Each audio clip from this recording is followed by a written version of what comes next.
All right, folks. I'd like to call this meeting of the Willits City Council to order for March 11th, 2020. And Larry, can you show me? Yes, I can. Please rise. I pledge allegiance to the flag of the United States of America and to the republic for which it stands, one nation under God, indivisible, with liberty and justice for all. You may be seated. Kathy? Councilmember Conduent. Here. Rodriguez. Yes. Strong. Here. Stranske. Yes. Mayor Gonzalez. Here. So I've had a request to amend the agenda. And so I'm looking for a motion to add a closed session item 13B pursuant Government Code 54957, Public Employee Annual Performance Evaluation, City Manager, continued from February 12th. So I was looking for a motion and then a second. I will make a motion.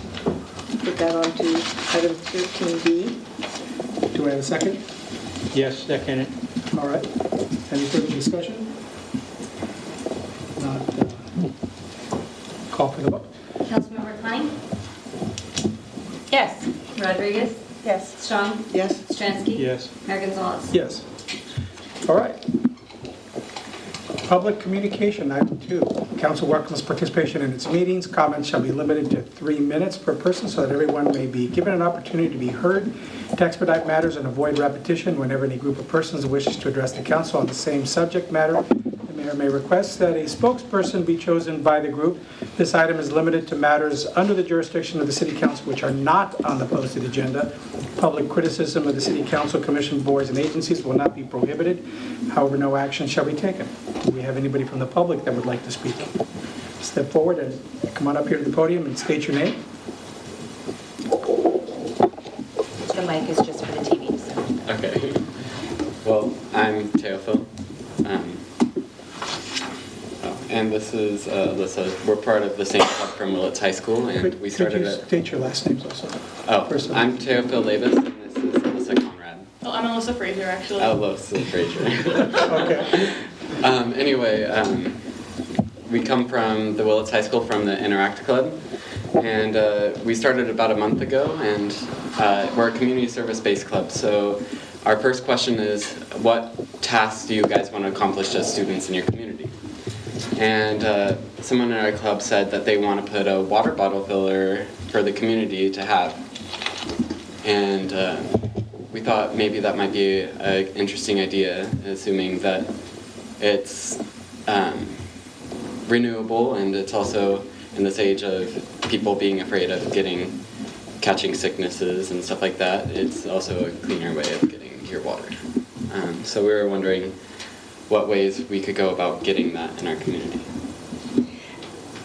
And I just wanted to add that they approached me, and I said that a great way for them to approach the council would be to come to a council meeting and talk to the council about their idea, and perhaps the council would choose to put it on their list of potential goals and priorities, and that's the way that city government happens. So that is why they are here today. A question. So are you talking about having a public dispenser, water dispenser, so people don't have to go out and buy bottled water? Yes. I didn't buy this, by the way. Yeah, that's exactly what we're talking about. At our school, one of our clubs also accomplished this goal in our school system, and we got Mark Westerberg to install another water bottle filler that our school could use. And in about a month, they already had 6,000 water bottles filled. And it says on the thing how much it used, and already in a month there's 6,000 water bottles used. So you've saved 6,000 Yeah. disposable plastic Yes. water bottles. Yes, it's great. I love the idea.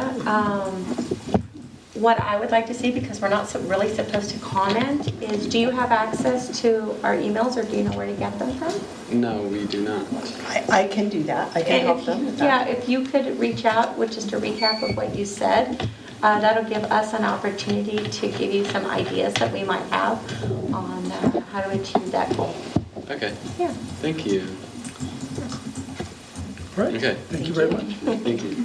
Would anybody else from the public like to speak?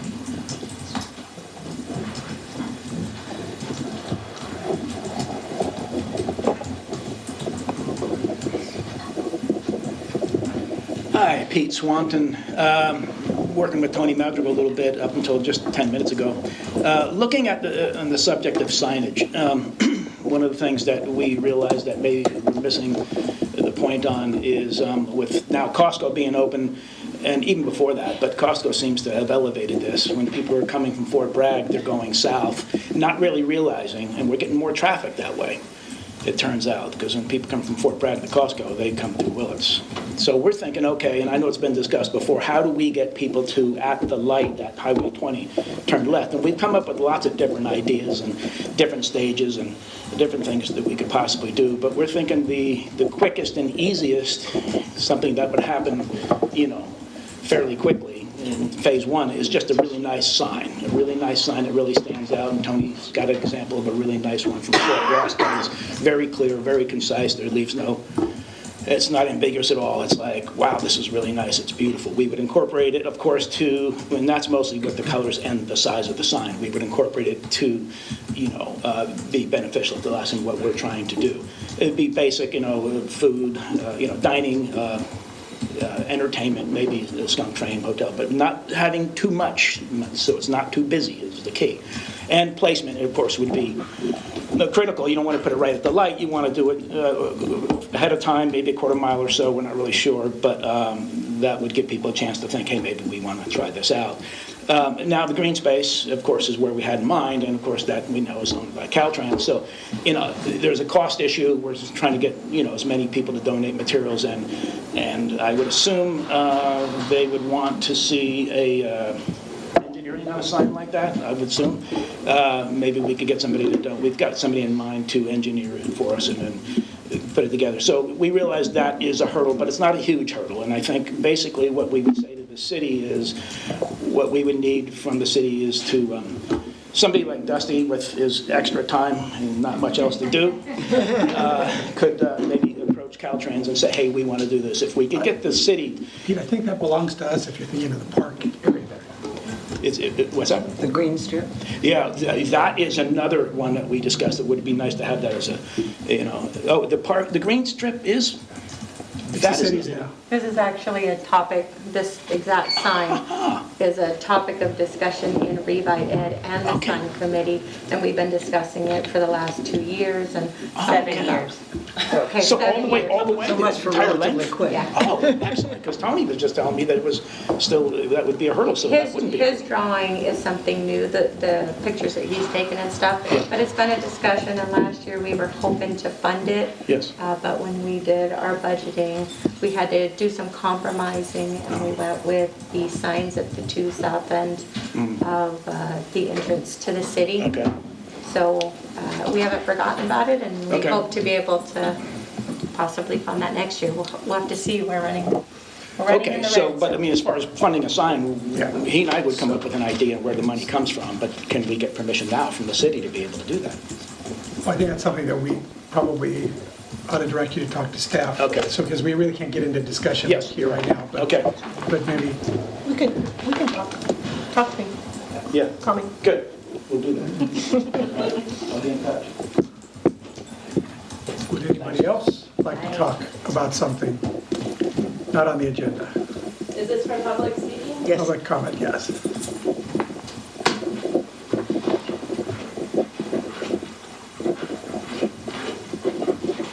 Please state your name. Hello, my name is Sally Pringle, and I would like to say that I'm very disheartened on the fact that I'm being blocked by presenting evidence to the city manager and the Willits Police Department, and if it continues, I'm going to file a restraining order to stop that. Thank you. I'm sorry. Yeah, that's right. I don't know what she's talking about. Goodbye. Is this evidence on a police matter, or? I have no idea. Okay. It would help if she would explain it. Yeah, okay. I have no idea. Dusty, is this you? No. All right, would anybody else from the public like to speak? All right. Okay, at this point, we're going to move on to item 3, public matters. Mid-year review, discussion possible adoption of resolution approving the budget amendments for the fiscal year 2019-20 budget. All right, Marshall. Yes. Right. Good evening, Honorable Mayor and the council members. So this is going to be a long report. For first, I wanted I noticed there is no January and February's the payroll expenditures in this report because it's select information from the City of Ukiah and then they haven't provided that information. So all the numbers are accurate as of February 29, 2020, except for payroll expense. It's up to December 31, 2019. Yeah, so payroll is 6 months exact, but rest is up to the February 20s. So let's see this one.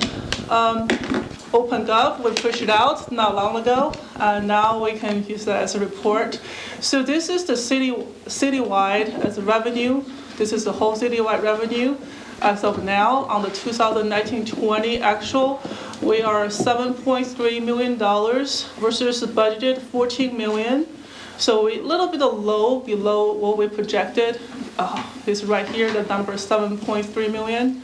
And then the budget is 1.4. I don't know why this is doing this. Yeah, the 14 million. This is the whole citywide, so it's include every single fund, with not just the general fund, enterprise funds, and every single fund.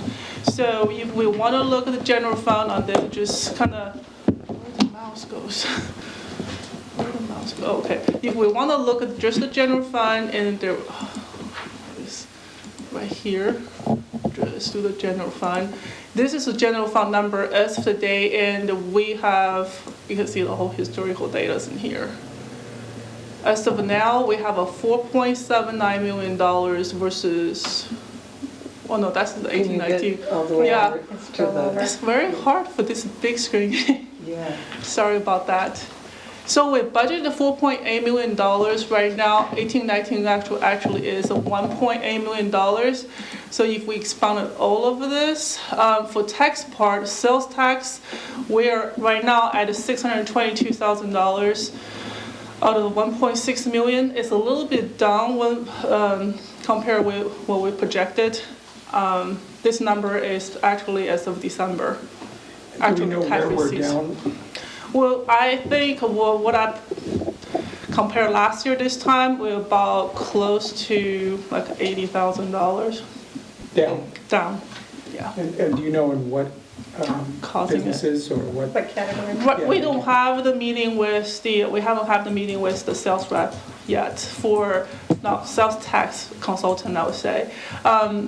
He haven't given us the second quarter report, no.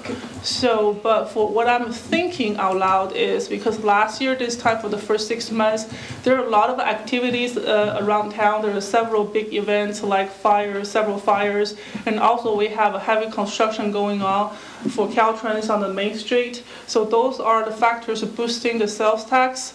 But right now, this fiscal year, those activities kind of die down. So that's probably the main reason, that's my guess, yes. Is taxes is a line item, is that property taxes, the various, or is that different than sales tax? Or Yeah, property yes. tax is different. So the very top of the thing was taxes. This is a very hard to screen. Where's my mouse? Sorry. And I think what June was trying to say is that what we appear to be down on is the sales tax number. Yeah. But it looked like we were kind of down on taxes too. Taxes is the very top one is sales and use tax, and the motor vehicle tax new. This one we received in March. Okay. We have. But by February 29, we haven't received anything, so that's $250,000 we received We need in to March. get over to the 1920. But I'm trying to figure out. Yeah, right here. You have at the very top right now, Yeah. taxes. Mhm. Is that a total of everything underneath Yes. it? Yes. 1.2. Okay. 1.2. Normally that's the total is at the bottom. Yeah. Okay, so, I got it. So property taxes, we already received the county for the first payment, so those are secured. And let's see, the room occupation tax, the TOT, as of now is $233,000. Those are better than we projected, actually. The last year, the whole year, we received 371, and right now, at this moment, as of February, we received 233,000 for TOT. The WRDA, the residual balance, those are annual payments, so those are coming out probably in April and May. We receive in April, May from the county. So that one, big one lump sum we haven't received yet. What is WRD stand for? Isn't the residual balance for redevelopment agency when what they call the rainfall money? The waterfall. Waterfall money. Can we get the 2019-20 budget column? Right Just- there a little bit? Yeah. Okay, good. Okay, So yeah. basically, on the revenue side, some of them don't come in Yeah, it's a monthly. timing, yeah. But in general, we would hope that we're over 50% of the budget. Right. Since we're counting revenues up through February. Yeah, February, yes. And it looks like we're pretty Yeah, far especially below for cannabis taxes, those are quarterly, and right now we have 105 versus a budget 100,000. So that's This is the one of the items on one of the adjustments. We're gonna increase the budget from 100 to 150,000 because right now there is a one install payment from the paying distribution, so they pay the monthly payments. So those are, we definitely gonna get to 150,000. So that's one of the adjustments. So just to go back to Yeah. when the money comes in, or on the sales tax, we're obviously way below 50%. Right, Have we received, when are we? December. We got that in December. Yeah, So the this money is the received first 6 months. for 6 months. And we're way below the 50%. We're way below, yeah. And And state motor vehicle, you said, should have been sometime in March when that comes We in. already received in March. But it It's a doesn't show up here. 249,000, Oh, okay. yeah. This number is, what I load the data is as of February. So we've received that, but it shows zero because it's been updated in March and these numbers show to February. Yeah, this data is as of February 29, and we received it in March, yeah, So 249,000. picture in your mind that says 200. 49,000, yeah. so, But what I'm saying here is also we budgeted 512,000 instead of 500,000. So this motor vehicle review actually is a little bit less than what we expected. Because those are pay half year. We will receive 249,000, that means we're gonna receive 249,000 in the second half year. So total will be close to 500,000 instead of 512,000. right. I guess what I'm looking for is how alarmed should we be that we only are at 1.2 million? 1.2 million at this time instead of at the budgeted 3.2? How alarming is this? That's what I see here. In general fund revenue is projected, actually, we're gonna receive the 87,600. That's one of the three of the items in the 61 budget adjustment recommendation. Those are we already received. So another one is the permitting is not. This is just taxes. The cannabis permitting is also increased. We only budget like 115,000.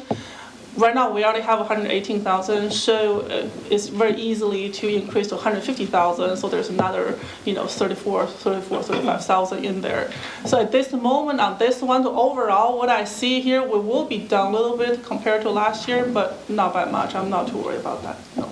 The only thing I see alarming up here is sales and So use sale, tax. yes. Is lower than I would expect it to Yes. be. I would expect it to be 800, Yeah. and it's We will, 622. we will have like a more clear picture on that one after we meet with our sales tax consultant. And then the meeting's supposed to happen actually in this month.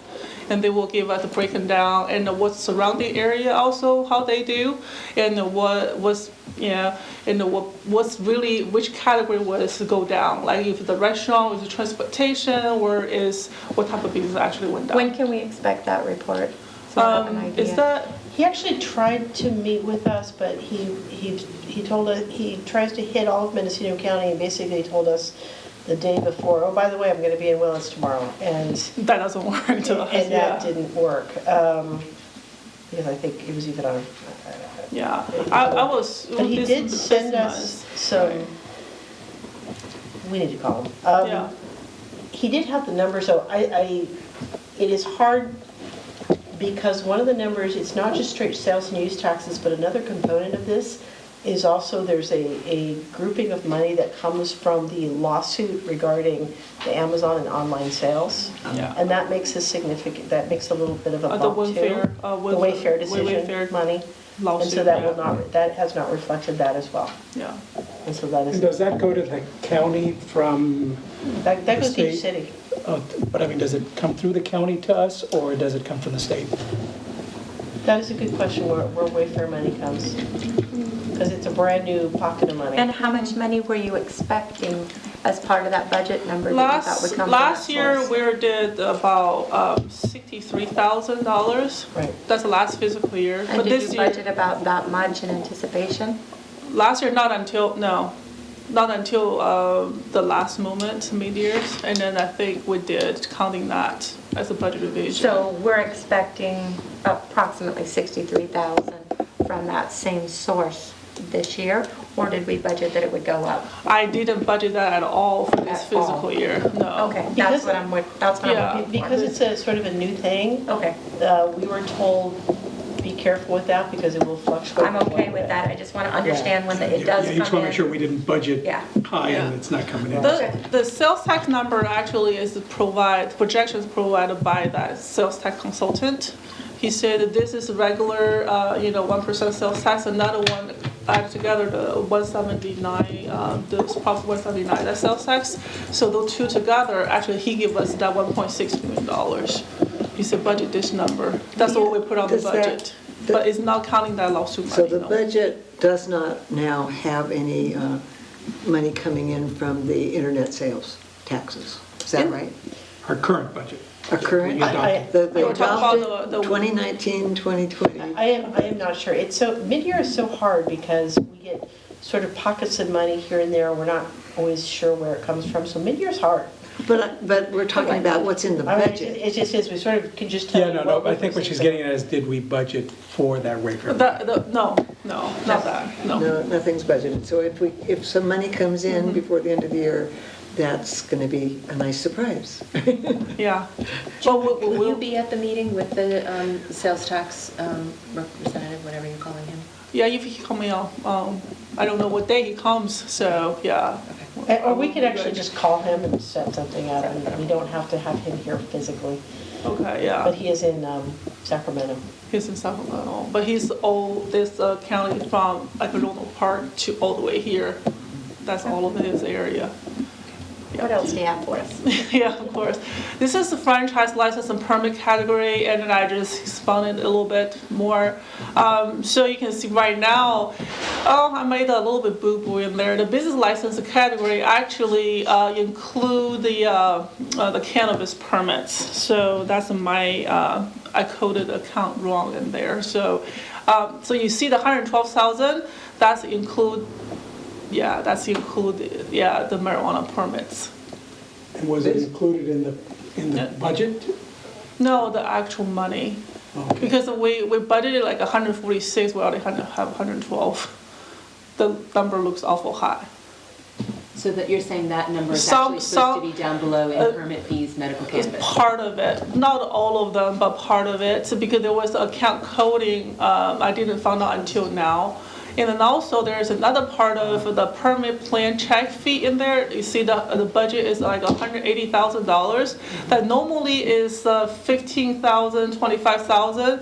So that permit, the marijuana permits, actually the 115,000, that include the 180,000 in there. So that was my account coding problem. I will fix that next time when I do the uploads. Yeah. But I think that the bottom line is that we're actually doing, for these sorts of fees and the business license fees, We're we're doing doing pretty much well. better than expected. Yes, so overall, you can see the fees is much better, yeah. You see the permit fee, medical marijuana, cannabis, just because that was miscoding to the two accounts number. Well, but was the business license numbers miscoded in the 2018-19 budget? No, not the budget. Budget is still right, 146,000. It's just the actual 2019-20, actual, some of the revenues from the cannabis, when I do the journal entries to reclassify it, Yeah. and it was part of it was in there, Well, but not all of them. Can but you scroll part down of it. just a smudge so we can see the totals at the top? Oh, Yeah. okay, hold on. If I It wasn't can, there. be careful. Yeah. Thank you. The total is 389 out of 712. Great, thank you. Yes. Which is, But that, if it is for 8 months rather than 6, that's Yes. not all that much different than what the budget would expect. Right. It's way on the target of this. This is all encroachment permit. It's just that they're in the wrong category. Yeah. The subdivision fees right now is we budget 20,000 and then so far we only collect 475. This one is a pop-up. It's all dependent on, how many projects does the areas, yeah. So at the start of the budget, you estimated you might take in 20,000, but it didn't pan out. Yeah, didn't pan out. So- Yeah. but I believe we are expecting that it will. I think we budget that because we, Subdivision fees. subdivision. Yeah, we've got 3 cost recovery projects that we're working on, and we're taking those on in-house, so we should probably hit that number by the end of the year. Yeah. There was a reason is that fee is high, the budget is high because compared to last year it's not, yeah. It's So- just a so- timing. So we do expect to hit that number though. Yes, we do, because that's the 3 projects, yes. So zoning fee, tobacco fee, those are, And right on. the franchise fee for gas, that comes in at a later date? Yeah. Okay. We have, I don't know we're gonna get it or not because of PG&E, they filed in bankruptcy. Say what? The PG, those are PG&E. Oh, that's that Yeah. gas, it's not gas. Not the gas franchise fee though. It is, I think it is PG&E. Otherwise, who you think it is? I thought it was a PG&E. Because we have a cable It's not gas TV. tax, it's, No, it's a franchise fee, yeah. We have a TV, we have, the garbage, all that kind of, but because of the bankruptcy, that may, that's why we haven't received anything. Well, people are still paying their PG&E bills, and I they know, should still be I know. paying the franchise tax. It is. I just have to put it out. I mean- That column was like a negative, this big 0 on there. Yeah, see electric is in there.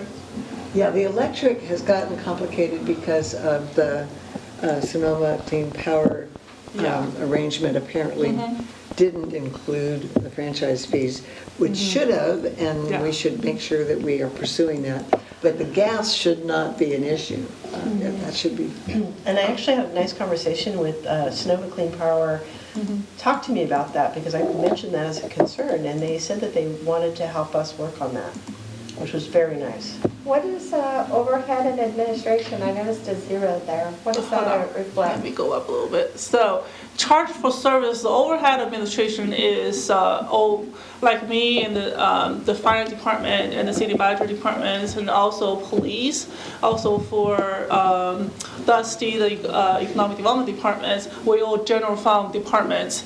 And then, but however, there's a lot of costs actually incurred in the general fund department, all of us. A very good example, not about the labor. Very good example is the insurance. The city's liability, general liability, workers' comp, all that insurance is all go to the general fund. So every year we're supposed to be every year, and we hire a consultant and then doing the cost allocation plan. And then, however, when we started budgeting the 1920, the consultant wasn't able to finish that cost allocation plan on time. But right now, the cost allocation plan already produced. That number 526 is either 16, 17 or 17, 18 number. So it's not current year number. So this line items is also on I think it's number 61, the budget revision for cost allocation. So they will, according to the cost allocation plan by the consultant, we should have additional $196,805 from other funds, like water funds and the sewer funds, and then 202 transportation funds, and to the general fund to reimburse the general fund for the costs. Like a good example is the insurance. Insurance, even we budgeted like $100,000 above the last year's actual expenditures, but right now we still have over $100,000 overrun because the additional premiums, additional deductibles we have to pay. Because that's, to put in perspective, that gets billed to the whole city as a whole for all our activities, and then you take out the portion that's water, the portion that's sewer, the Yeah. portion that's Yes. the different The- funds. When we pay the bill, it's all come from general fund, and then through this cost allocation plan, they will distribute it to different fund. So in other words, when the costs are allocated, other departments that aren't under the general fund will be reimbursing their share. Right. And so that's why it's zero now, because you don't have a cost allocation yet, but it will be. Those are made by the journal entries by year end. Yeah. Yeah, so we- right now it doesn't have anything because I haven't Yeah. made that journal entry. First, because I still wait, at that point in time, I still wait on the cost allocation plan to be Right. done. Yes, so I think this year we budgeted, if you look on page 11 of this general report, we budgeted $545,000, 545,413, and then the proposed cost allocation plan is $742,218. So that will give additional $196,000 back to the general fund from all the And other that's funds because together. basically it's a cost allocation, so it's not Yeah. like you upped it just to balance the books, you upped it because the costs went up. Yeah, I think the cost allocation plan, example, they based on, if the insurance is based on the claim for the previous year, how many claim we have and how much employees, the payroll size we have from each individual fund, and then they do the percentage and they use insurance costs. Actually, I told them to use the current actual cost for this 1920 fiscal year, so the percentage out. I would just like to say that this was my biggest question about this item, and I Yeah. met with June right before this, and I'm so glad I did, because I think I would be having a hard time following you right now if we hadn't just talked about it half an hour ago. Yeah, So, yeah. thank you. Another, Thank you for that time. You're welcome. Another example is we also cost like a training expense or accounting software. Like how many AP checks we cut for last fiscal year. If it's like 10,000 checks we cut last fiscal year, how much belong to water, how much belong to sewer? Those are those also go through the cost allocation plans. Put it in perspective, unless you're Xerox or a big corporation that does cost allocation, in the case of a business like yours, you probably end up, Greta, big think, dealing with paying bills or whatever, you kind of eat that in your business, it gets rolled into the whole thing, whereas in something like this, they try to portion it out. Yeah, because we're public entities, different funds have a different purpose to use. We can't commingle the fund by each funds. Like water and sewer only can use water funds only for water projects, and the sewer only for sewer projects, and two transportation funds only for this specific purposes. We can't just use that to pay everything. So this cost allocation plan actually give us the legitimate reason to allocate general fund expenses to all the different other type of funds. Normal business, they don't have those. It's just the public sector, yes. Great. All Thank right. you, June. Okay, those are general fund. And another one, yeah, those are just the other revenue, intergovernmental revenue we have, like traffic fines. Those are from the police, from the county that go to the police. And the state other, that one is the COP grants, the police. Yeah, That one. So we gradually receive, the grants. So far, we got the 45,000. We budgeted 199,000. Those are, because this is still we're talking about general fund, inside the general fund. And we think the rest of that will come in before year end. Yeah. Yeah, I'm guessing many of these funds lag, it's government. Yes, yeah, they're lacking, yeah. Why did we budget more, our budget for traffic fines went from 11,000 to 24,000? Were we expecting more traffic stops? That's, Chief gave me the numbers. Yeah, and then when we go through the budget season, that was. We had a plan for stronger enforcement, maybe? Well, also, yeah, He actually, I believe there's a new system in place, and we contracted with an agency to help us collect fines. So there is a new contract in place. Yeah. So Okay, that's good. there were different circumstances. Yeah. Because 2018-19, we budgeted I thought those 11,000 fines only collected. came through the state to the county or some formula like that. Those are the. No, we have to versus- collect. And Versus the parking tickets are different. and that's, well, I believe, part of it. Really? Because I know parking tickets come from a different source than the, so in the old days, they would portion out your stop sign tickets or that kind of stuff, and the state basically handles how much, who gets what. They break up the kitty. No, some of it is our responsibility, and last year, we let that lapse. We had a contract to collect tickets and traffic fines, and that contract was not re-upped by the police department, and this year it was, and so we expected to realize closer to what, 2 years ago, and so that's why it was tied to that number, which is a little bit more than the 17-18 budget. So 17. Yeah, but again, in 17-18, we budgeted 22,000 and only collected 1,000, Yeah. 2018. I'm thinking it's the parking fines, and they did let the parking service expire while the chief was out, and he renewed it. Yeah. The $2,500, the federal grant is for the vest. You know, the police department get a vest, so that's, what's that for? That just kind of idea for the federal. What's nice is that we did The actually, 2,500, we did receive 1,600. Yeah.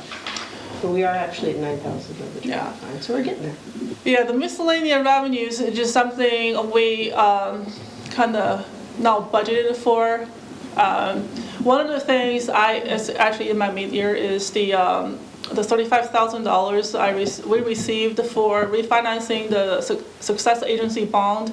I got reimbursed $35,000 for the staff time for me and the city manager. So those will belong to the miscellaneous revenue. That include that 100,000. Yeah. Which is why that's double what Yeah. the full year's budget should be. Yeah, so I only budgeted 42, yeah, but look like every year we are around, $100,000. We all have expected money coming in. It must be 34. Also miscellaneous revenue is include all the reimbursements, like from the REMUF.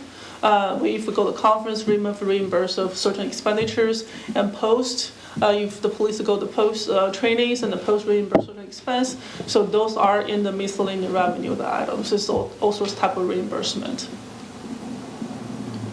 All right, now we can look at the expenditures on general fund. That's not as fun. Well, we can look at other revenue for too. Yeah, let's just look at the other revenues. Oh. Yeah, Stay for on there. different fund. Now we look at the general, oh gosh, I hate this screen. Now it's all, let's do, gosh, what is happening in here? Okay, now which one we want to look the revenue? We can just look at the whole revenue for this one. Let's see. This is already changed, should be, yeah, those are all special revenues, which include the gas tax. Sales use tax in this category is the 202 fund. Because since we are a little bit below what we projected. What fund are we The looking at? 202. So This is falls- like the whole section of special revenue category. And then they will include the 201, like gas tax money, and the 202 sales tax transportation fund, all those little small funds from, the police grants, that sort of thing. So I can expound all on this one. So it's just worth Okay. pointing out to the public that 202 money is what's used for so many of our road projects. So if you see that it's coming in below budgeted, then that is going to have an impact on what the city can do as far as road Yeah, improvement. So I know program-wise. everybody wants their, road fixed, but keep in mind, there's a limited piece of pie here. Yeah, I try to move slow so it won't go dark on me. Right here. Yeah, the taxes part, let's do this. Yeah, now give us, is that give us? Yeah.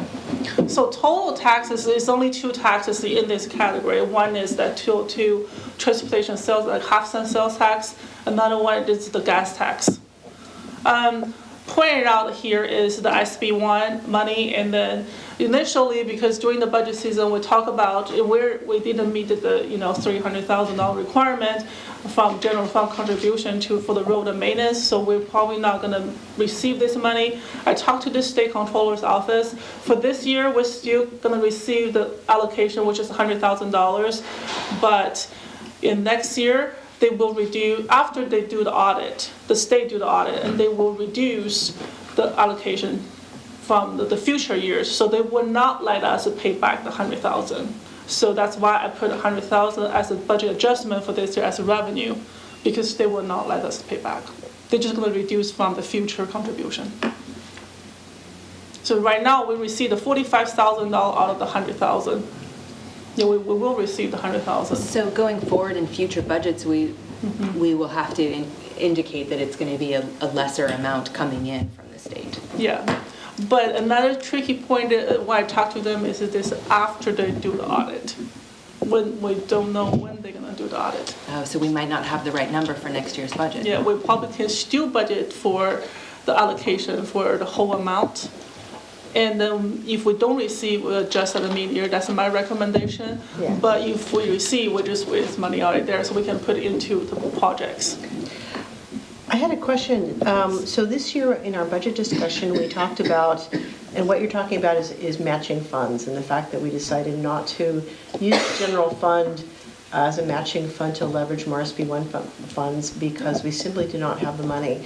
In future years, if we are able to come up with those matching funds, are we going to be in a better position for those monies that they now want to sort of not give us? Well, first they will reduce the amount that we're lacking for this year. Okay. And then they will, yeah. But then we have the ability to then leverage those funds. If we were to somehow have more funds, we will then be able to leverage more funds. Yes. But keep in mind, the gas tax is based by the population. And so, which is so important for The our census. census. Yeah, April the census. 1st. April be 1st, the counted. census, yeah. Everybody be counted. Yes. There's a big difference, yeah. All right, let's go down.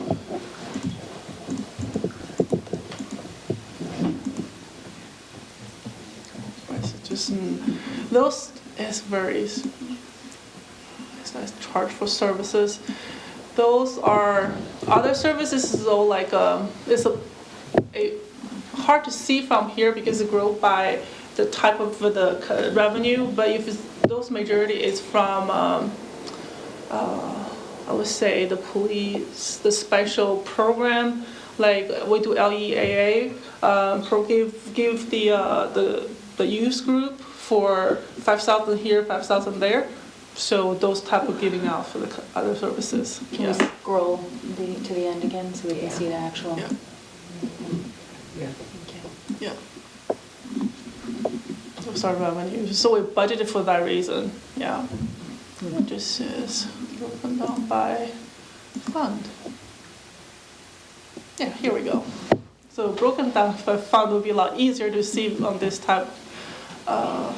So we can see we have a abandoned vehicle abatement. We budgeted doing some other type of that's been other services category, which is we budgeted $2760.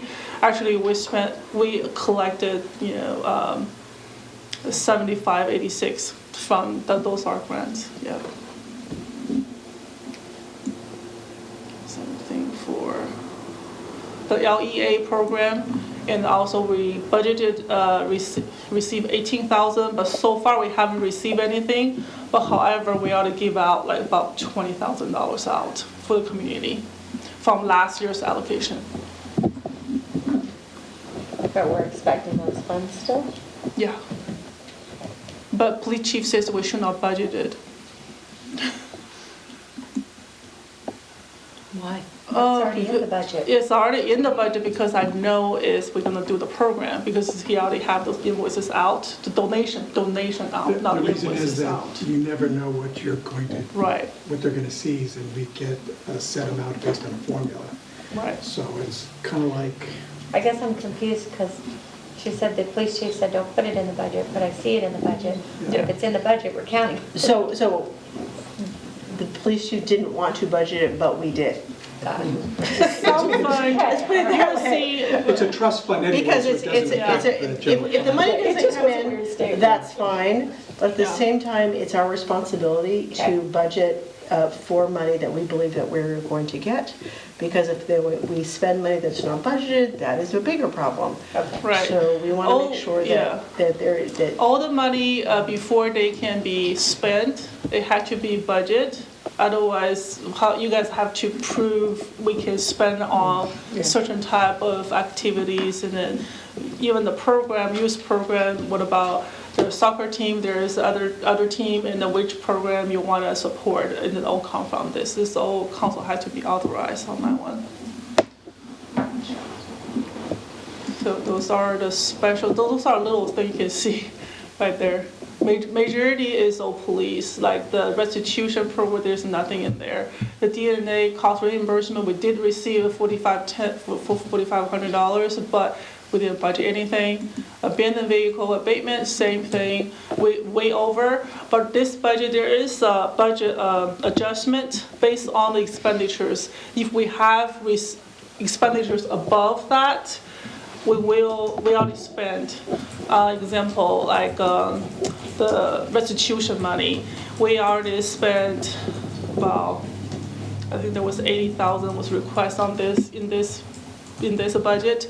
So I will want to increase that in the budget line. The vehicle abatement money is, you get charged that $1 or $2 on your registration, and that goes to the county. The county is basically who disperses it to the cities, and basically whenever you end up spending the money to do work, as far as abating abandoned vehicles, you basically submit your charges to the county and they fund it back to us. And so it's supposed to reimburse us for our time in dealing with abandoned vehicles and expenses incurred like tow trucks and stuff. So there are some expenses to the program too. Somebody had asked me recently about an abandoned vehicle and why it was still sitting there. So is that a situation where if we called, it could get picked up and then we could get reimbursed? It's more like the police department has to have the time to deal with it. I thought that might be a factor. And the other Okay. one is, depending on what kind of vehicle, the tow company is a factor in there. They have to basically be able, at one point, motorhomes were a big issue. No one was taking them because they actually cost a lot of money to dispose of. And MSWA was actually involved with that. So. So now we talk about the enterprise funds, the brighter side. We all like enterprise fund. I just go scroll down on this one. Really slow. Yeah, we load like the data since 1450, so that's why we have a comparison in here. So water enterprise, so far we collect 2.2 million out of the 3.2 million. So we are right on target for on the revenue side. The sewer enterprise, which is also called the wastewater enterprise, we are 1.8 million out of its 3.4 million. I would say we're still on the right target in here. Compared last year, we have like 3.5 million just because we have, no, that's not enterprise. But I think there is a little bit behind on Brook Trails payments on this, on the sewer, because we still go in negotiation on this. So as of February, we have a 1.8 million out of this 3.4. The airport enterprise, currently it's 83,000 collected by February 29, and then we budget 125,000. For hangars, rentals, and those are right on the target. We are in my staff report. I have a percentage. This is revenue, right? This is all revenue, yes. So here in the city, we pay for our sewer bills with our taxes. So does that come in at different times of the year, or do we get that money at one time of the year? No, it's twice. Oh, okay. The sewer, this on the property tax, same thing. They'll give When us would we twice. get the second installment, I guess? I would say in late April. Okay. Yeah, so because we're- I think it was due in the Due February, and you have due until to April 1st February. to pay Okay. without Yeah. penalty. Yeah, I think they don't charge a penalty until like April sometimes. Okay. Yeah. So the rental income currently is actually 90% above the budget. That's for the hangars, for the airport, out of the $83,000. So, and the fuel sales is also 83%. The reason you see the number right there is right on, a little less than what we expected because we haven't received $10,000 from Caltrans for FAA. We budgeted $10,000 from their allocation. For the improvements that they were going to reimburse us for. And we haven't received any money from FAA. So that's all. So regarding regular business operation, we actually going to be exceeding what we have. Yeah. Those are all the revenues. Now we talk about expenditures. Expense. The expenditure side, since we're on the enterprise funds, we're going to be on enterprise funds. $1.5 million out of $4.2 million expenditures for sewer, just though because the projects.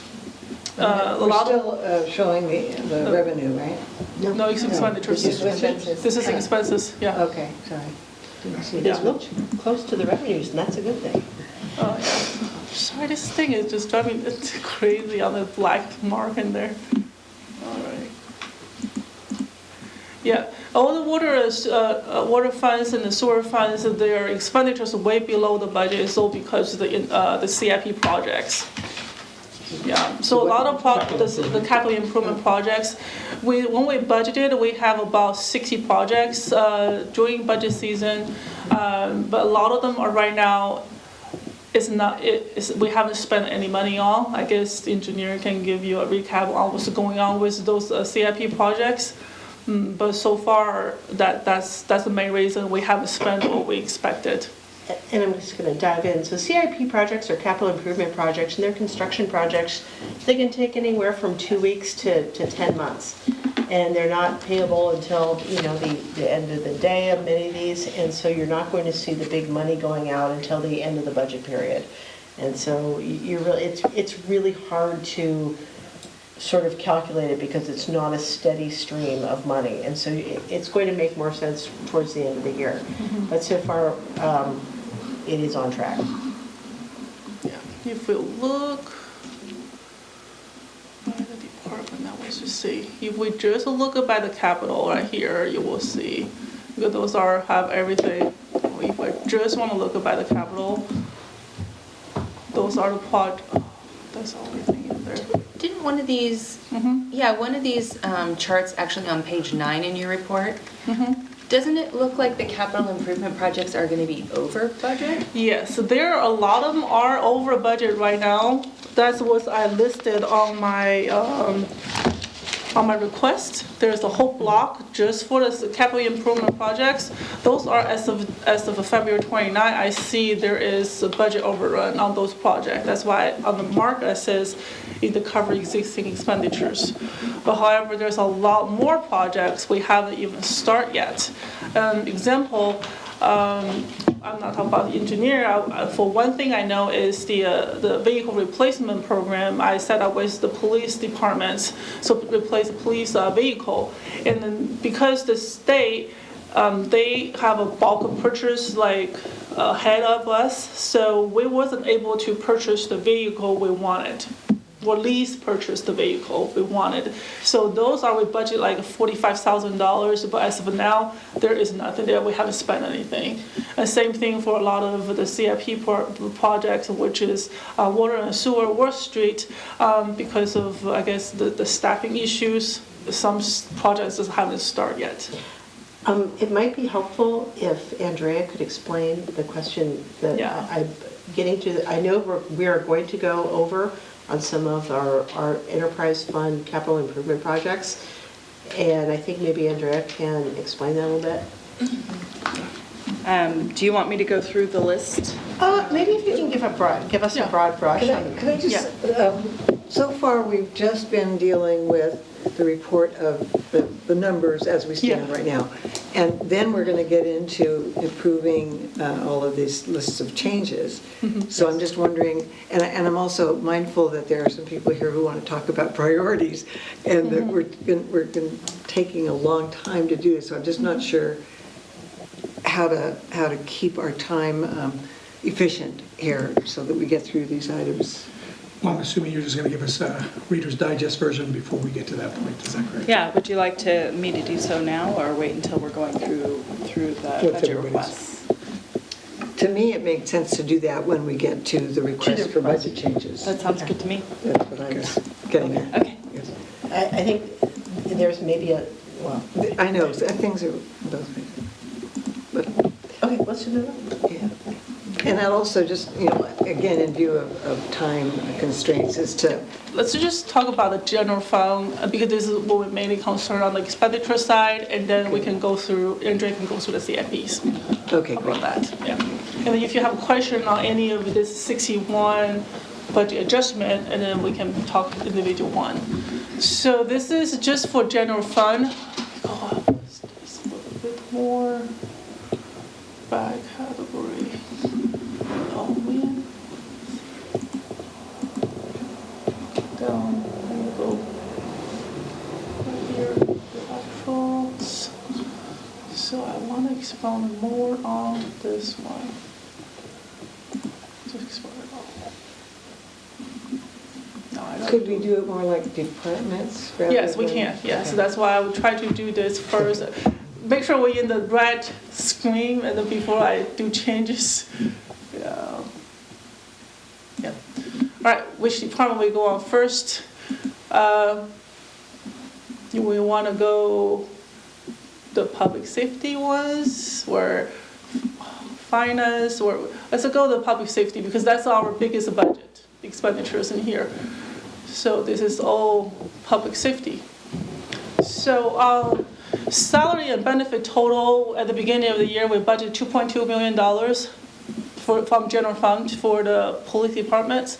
So far, we spent 1.3 as of February, as actually salary benefits December 31st, 2019. Yeah, you can see the regular pay in there was right on half, 512 out of 108. That's about the half right there. However, if you look at the overtime, we already have $101,000 out of $145,000. So that one is way above what we budgeted. What about retirement? The retirement is the CalPERS in there, and then that one is also, yeah. That I would not worry about that one, because that one also include the unfunded CalPERS unfunded liability allocation. So those are paid by July 31st. So those are the one lump sum annual payment. So those, yes, that number will not go over. But overtime, however, is the one we will go over, because those are 6 months expenditures. By January, I would probably occur more, because we have a police department turnover. Yeah, on that one. So that's the safety, the biggest one. And let me just go down on there. So I kind of wanted to point out, one of the questions that I asked June was, the public safety is one of the biggest pieces of our budget, and it's something that we seem to have a really hard time with keeping at budget. And as we know, we are woefully understaffed right now in the police department. So my question to her was, if we're so over budget now with such a limited force, how could we ever expect to pay for a fully staffed police force? And the thing that she's been pointing out is that when we lose officers, when they go to other agencies or sergeants, or are you allowed to, I don't know what the proper terminology is, are they all officers, or is there a different word for it? Yeah, they're different. Yeah. But when you lose people, you basically have to do payouts, large one-time payouts of all of their vacation time, their sick time if they've been vested for 10 years or more. And so you're doing these big lump sums, which really drives the budget way up. So if we had a fully staffed police force and we didn't have so many lump payouts each year for people leaving, it's conceivable that we could stay within budget for having a fully staffed force.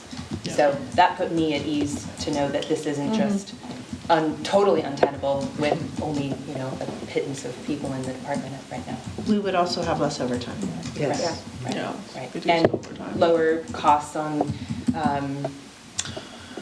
Yeah, on the all work. of the associated. Yeah, and the workers' comp as well. And then you have a police turnover. Like example, the health insurance we offer, right? So we also pay, if you're on the 2,700 of those HSA plan, we will upfunding the $2,700 deductible to your account right away. But when the police is leaving, well, whoever is leaving, and then they will take that away. And then when you have somebody just come on board and sign up that plan again, we have to front-fund that same cost again. So that's kind of like, turnover is not a good thing in here. And same thing for uniform, of course, police have to leave, the new officer come in, and then we have to pay them uniform same way. Those are just a common practice in here, so we'll drive the cost up. And then payout is a big thing, because they're so understaffed, so they never can take vacation time as what they planned, and they accrue a lot of vacation time, and when they leave, we have to pay them out, yes. Same thing for sick time. Yeah. So those payout is really significant. The vehicle operation, those are just vehicle operation. Those are the fix the police car, the cost. That's why I set up the vehicle replacement program. I was planning, me and chief planning, to get all the inventory catalog and based on the year, based on the mileage and the conditions, and then we're planning to replace the 2 vehicles or lease two new vehicles per year until we have all the vehicles rotate. So that will lower the vehicle operations, that category done. However, at this point, because the new vehicle purchase was delayed, so we still spent like $6,000 just fixed on 1 vehicle. Actually, on this request, there was a K9 vehicle repair that had to be done to just keep the police patrol, to operate. So that's part of the proposal as well. It's just because they're so high now. Yeah. And let's see. What other department you want to look next? Those are trainings and rental. Those are trainings and conference, and those are like market travel is post reimbursable, and the trainings and travel that's not post reimbursable. So those are kind of really on target, really where we at right now. So those are I guess what I would like is only to look at places where the expenses are running much higher than we thought they were, and where we're talking significant amounts of money rather than get so much into the small amounts. So let's talk about the administration. That's what the police department mainly is just for their salary and benefits, and the rest of the costs should be all in this admin department. And what we'll see on here is, let's do it again. Sorry. The insurance is what I want to try to point out. The insurance here. Of course, there's the salaries as well.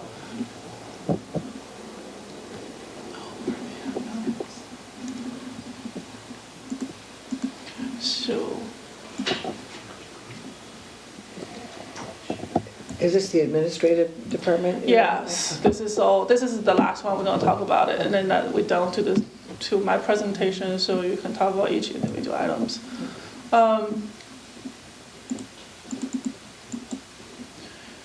So in the admin department, it was just all our city managers and us and all that. So we're right on target, 191 out of the 336. And again, only till the end of December. December, so yes, yep, those are. And what I want to point out is the insurance. Let my mouse go down. This mouse not working with me. Well.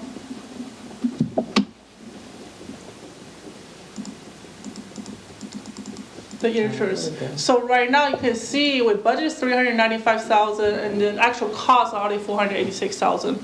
Thanks. Yes, we budgeted already over 18-19. So 18-19 we budgeted like a 289, and then we know that was low because our actual expenditure was 384 in 18-19. So this year I budgeted 395 because I thought there was a little bit of increase on there. However, based on the actual number, however, right now at the February 29, we have a $486,000.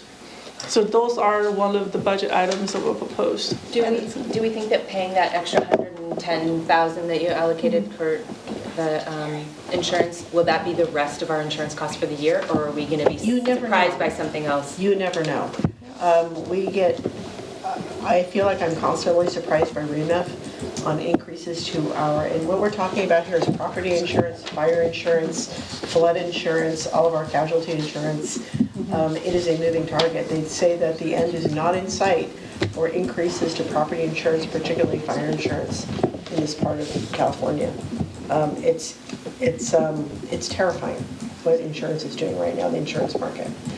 And I guess we should be grateful that we can get insurance. And of course, while our premiums have gone up, pretty much doubled, our deductibles have also gone up, meaning if we do have a loss, we're going to have to pay more for them. Yeah. So that is, And that was a restructuring by REMIT, right? That Yeah. they kicked up the deductibles on All across everything, the board. across the board. All across the board, but it was actually due to their secondary insurance as well, particularly for the large losses. For large loss fire insurance, it's now the deductible is about $500,000, and that's the secondary insurance, the second tier. So I might have missed this because I was looking at something here, but are we expecting more expenses before the end of the year, or is this it? that's why I budgeted another $110,000. That's the request to cover the existing expenditures plus a little bit of buffer for if something happened, because the insurance pay one lump sum. Other than the workers' comp is paid quarterly, and then the rest is all pay one lump sum So annually. what you're getting at is if a tree fell right now, It's paid for. park. But otherwise, we're not expecting No. like 489, No. the 486 to go up by the end of the fiscal year. That's, I mean, there was a restructuring by REMIF in that they used to space out a couple different payments, and now it's more front-loaded. And so we're getting the bad news all at once. And so, no, I do not expect there to be increases for the rest of this fiscal year. But you do see there is a line for the insurance deductible. That's all dependent on if we have more Yes. claim or not. If we have a more claim, the minimum claim deductible is $5,000. For normal vehicle is $10,000. And then depending on the property damage, the deductible could be up to $100,000 as well. So those deductibles, it's all dependent on claim. So that one we can't project. It's just what will happen in the city. But we're not predicting anything more at this Yeah. point for the premium wise. And knock on wood, we had an annual meeting for REMIF, and our claims history has actually been quite good for Willits compared with other cities in the REMIF group. Our claims history is actually quite good, and we've had at least for our casualty insurance in terms of fire and structures. And we've had no lawsuits this year.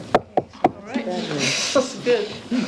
So I guess that's all the financial recap as of now. And then, Andrea, want to talk to CFP projects, or Did you want to talk about the changes? you want to talk about the changes? I listed 61 changes in there. So do you have any questions? on what you've already presented. Yeah, the 61 changes. In Oh, the the staff 61 report, changes. there are 61 changes of the budget. Yeah. I numbered it so we can look at each by number. And what Jane was able to do is, because we had an additional amount that was unexpected for our allocation numbers, all of the net increase in the general fund request is actually surprisingly good. And what was that? I think the net request was approximately 22,000. That's one of the things me and yeah, I was going to use your last name, so to think about it, yes. We talk about is the fund balance, but for general fund. From the chart for all the requests I had, and initially, since revenue is, net revenue increase proposed is a $284,405, and the expenditures are listed for all the requests for general fund is $305,000 and $353,000. And however, I missed the one thing in there is I talked with Dusty about the cannabis permit, because we budgeted $115,000, and so far we already collected $118,000. So he's really confident we're going to receive $150,000 by June 30, 2020. So there is another $34,000 should be added on. The revenue should be added on this. So if you look at the general fund fund balances in here, and then this request is a negative 20,948. It should be a positive 13,275. Page 4. Which ultimately means that our ending working capital is higher than shown in this green bar. Yes. Will be.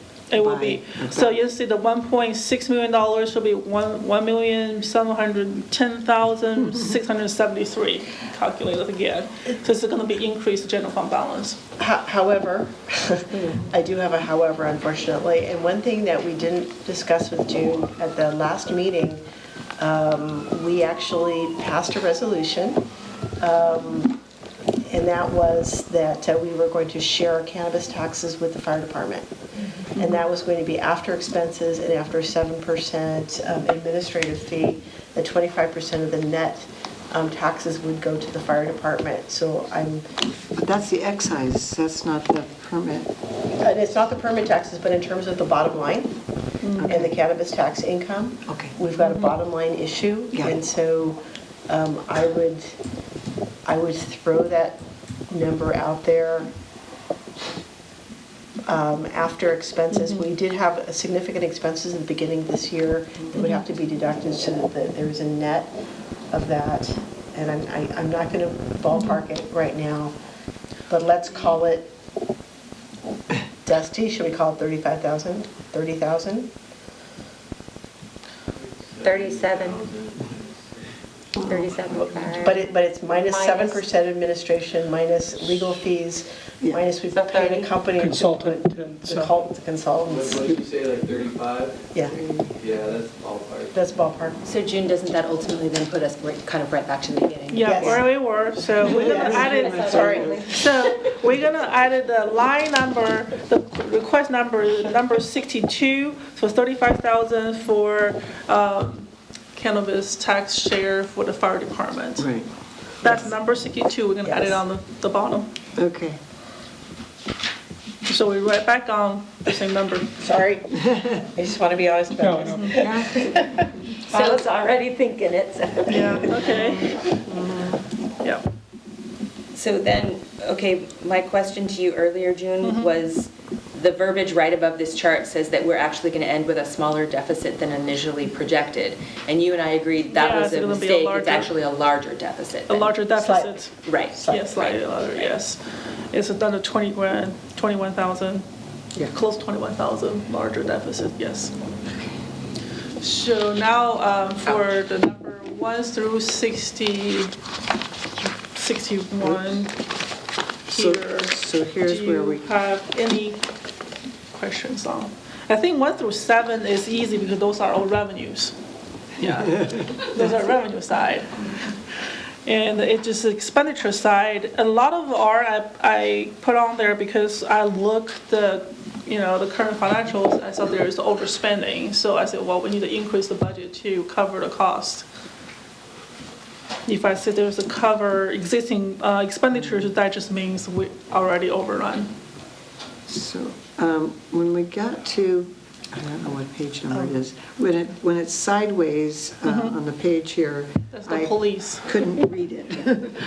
I tried turning it sideways, but then I kept scrolling back and forth, and I couldn't follow what was going Amend on the floor, the title. But I guess, I don't know if no one else has questions about it. It's just a slight amendment. I have one question about Yes. request number 12 from Deputy City Manager. There's no amount there. Yeah, what is that? Is there an overrun or not? It's not on the other page either, I'm like, I don't know what that is. It does. There's a $1,000 for, in the airport fund.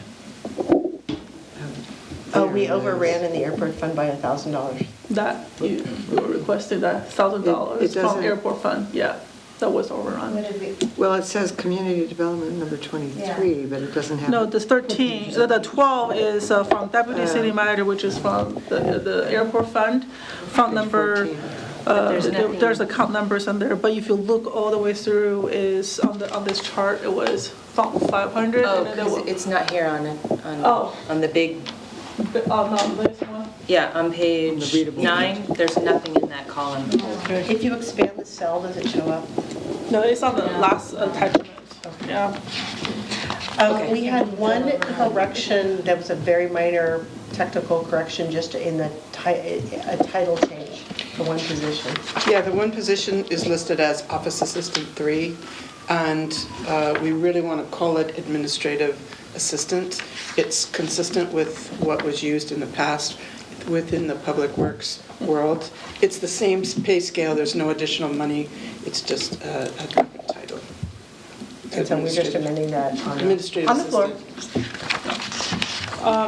This one is on the request number 60 from Engineer Division, and it's a personnel position upgrade from Office Assistant 1 to, I mistyped it, they want to call it Administrative Assistant. I pointed out here, since we only have 3.5 months left, so the impact for this year's budget is very minimal. It's only for $3,759 on my agenda item, the paragraph 1, 2, 3, 4, paragraph 4. And then the annual increase is estimated as the increase of $21,400 for next budget year. So if you approve this position in 2021 budget, this will be the increase on top of existing one. Now, is this a new position or No, just a that's- reclassification? No, that's just an existing position that we have actually in the Public Works Department, and it's someone who we brought on at an extremely low level, and she's working quite a bit out of class. Most of the funds for that position actually come from the water and the sewer fund. It's only, I believe 5 to 10% general fund. And it's a position that's crucial for giving assistance to the project management division of our engineering department. And so So it is also on my attachment D for personnel position summaries. With this attachment listed all the positions since the final position is 17-18. And for this year, before the mid-year way out, it did some changes in my finance department, also in the police department. Those are already approved by the previous agenda. So that's in the position changes for 1920, that column. And then the last column is proposed position on attachment D. And then on page 2 of attachment D, you will see under Public Works Engineering, there was the Office Assistant 1. Now, actually, I need to change that too. It's the Administrative Assistant instead of Office Assistant 3. So it's a one position upgrade. Yep.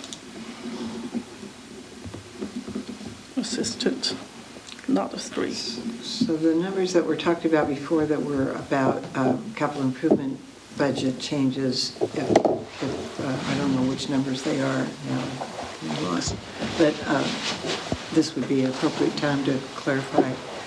Which numbers of your proposal are those? 44,350. And just to clarify, when we looked at the numbers that the money's being spent, it hadn't been spent, but what we expect to spend will be slightly more than what was budgeted, and that's what Andrea will explain. Okay. So the capital improvement items, just trying to locate them here.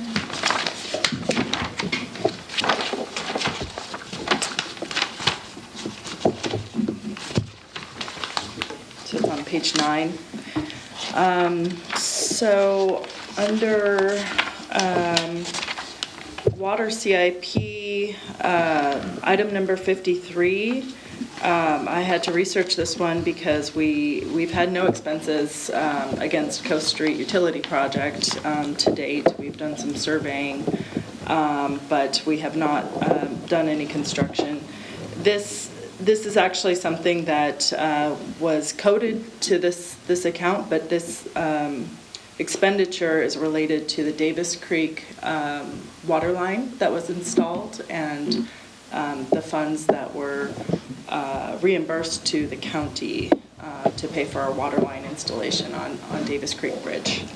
It should have been coded to the previous fiscal year, but it didn't make it for some reason, so it's showing up in this fiscal year, and we will need to if this is charged against the Coast Street utility project, we will need to increase that budget for next year to pay for the improvements.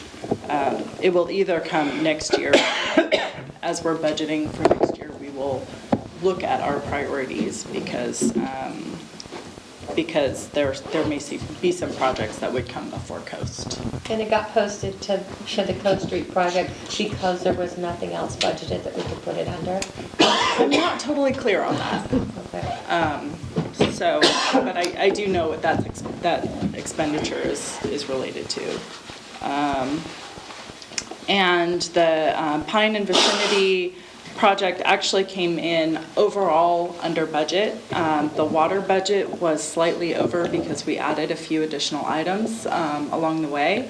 And one of them was an air release valve at a high point. It was suggested by the contractor. So at the corner of Pine and Spruce Street, there's a high point, and we installed someplace to release air if it got trapped in that location. That's the thing that's coming to mind right now, but I don't have, all of the change orders right in front of me. Northbrook Pump Station, actually, I texted Scott to see what that was related to, but I think that this may be related to some of the upgrades that were done to the pump stations for the power shutoffs. So I can get some additional information. I'm just not totally sure about that one because I didn't directly work on that. But I do know that there was quite a bit of work on the pump stations related to upgrading electrical and the generators there to provide backup. And the dam inundation mapping, there was a contract, there was additional work that was necessary that has been completed, and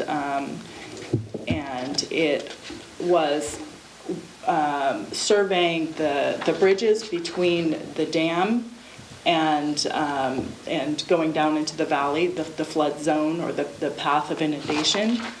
So they had to do survey work around the bridges to properly model them because they cause backups. And the $20,000 additional funding is to cover that work that's been done and already paid for. So we are overall deficient $20,000 to complete the project. Why is there $1,500 under airport I was fund? going to explain that. In the notice, the 500 airport fund from the 5,600, 800, and the 1,500, those are need to be deleted. Oh. Those are not in there. And also for the 85,000, no, those are not. And 25,000, no, those are belong to other projects. No, that's my mistake, typo. Yeah. Yeah. So Maple Pump Station is, there is a $45,000 request for additional funds. That's related to project management. We've had a staff member leave, and there was an active project going on, and in an effort to stay on task with what we have and properly juggle our work, we've hired out project management, and that's estimated at about $20,000 for inspection and project management, as well as testing. And then a need to increase the size of the building slightly has been identified. We're waiting for costs on that. We estimate that we'll need an additional $25,000 or so for the project. So that's evolving. We just want to make sure that we have enough money available to properly complete the project. We don't have final costs on that. And the groundwater project, when we were budgeting for the project, the project has evolved. We've added a phase 3, which is a clear well to buffer between the groundwater treatment plant and the distribution system. and this will allow us to, it will allow more operational flexibility, more contact time for chlorine, and it will provide a better means to introduce the water into the distribution system without causing as much disruption. We won't have to increase the pressure and then introduce it into the system. So with that new component, it's increased the CEQA process and scope. So we're asking for additional funds related to that. And those funds are available? Yes. Well, these are all water-related budget adjustments. So the total is this $343,000. And you were And the saying that 363,000. 85,000 and 25,000 are not supposed to be there? The Right, ones- and right, They're not right. those numbers? Yeah, you go by this one, Okay. the last one, sorry.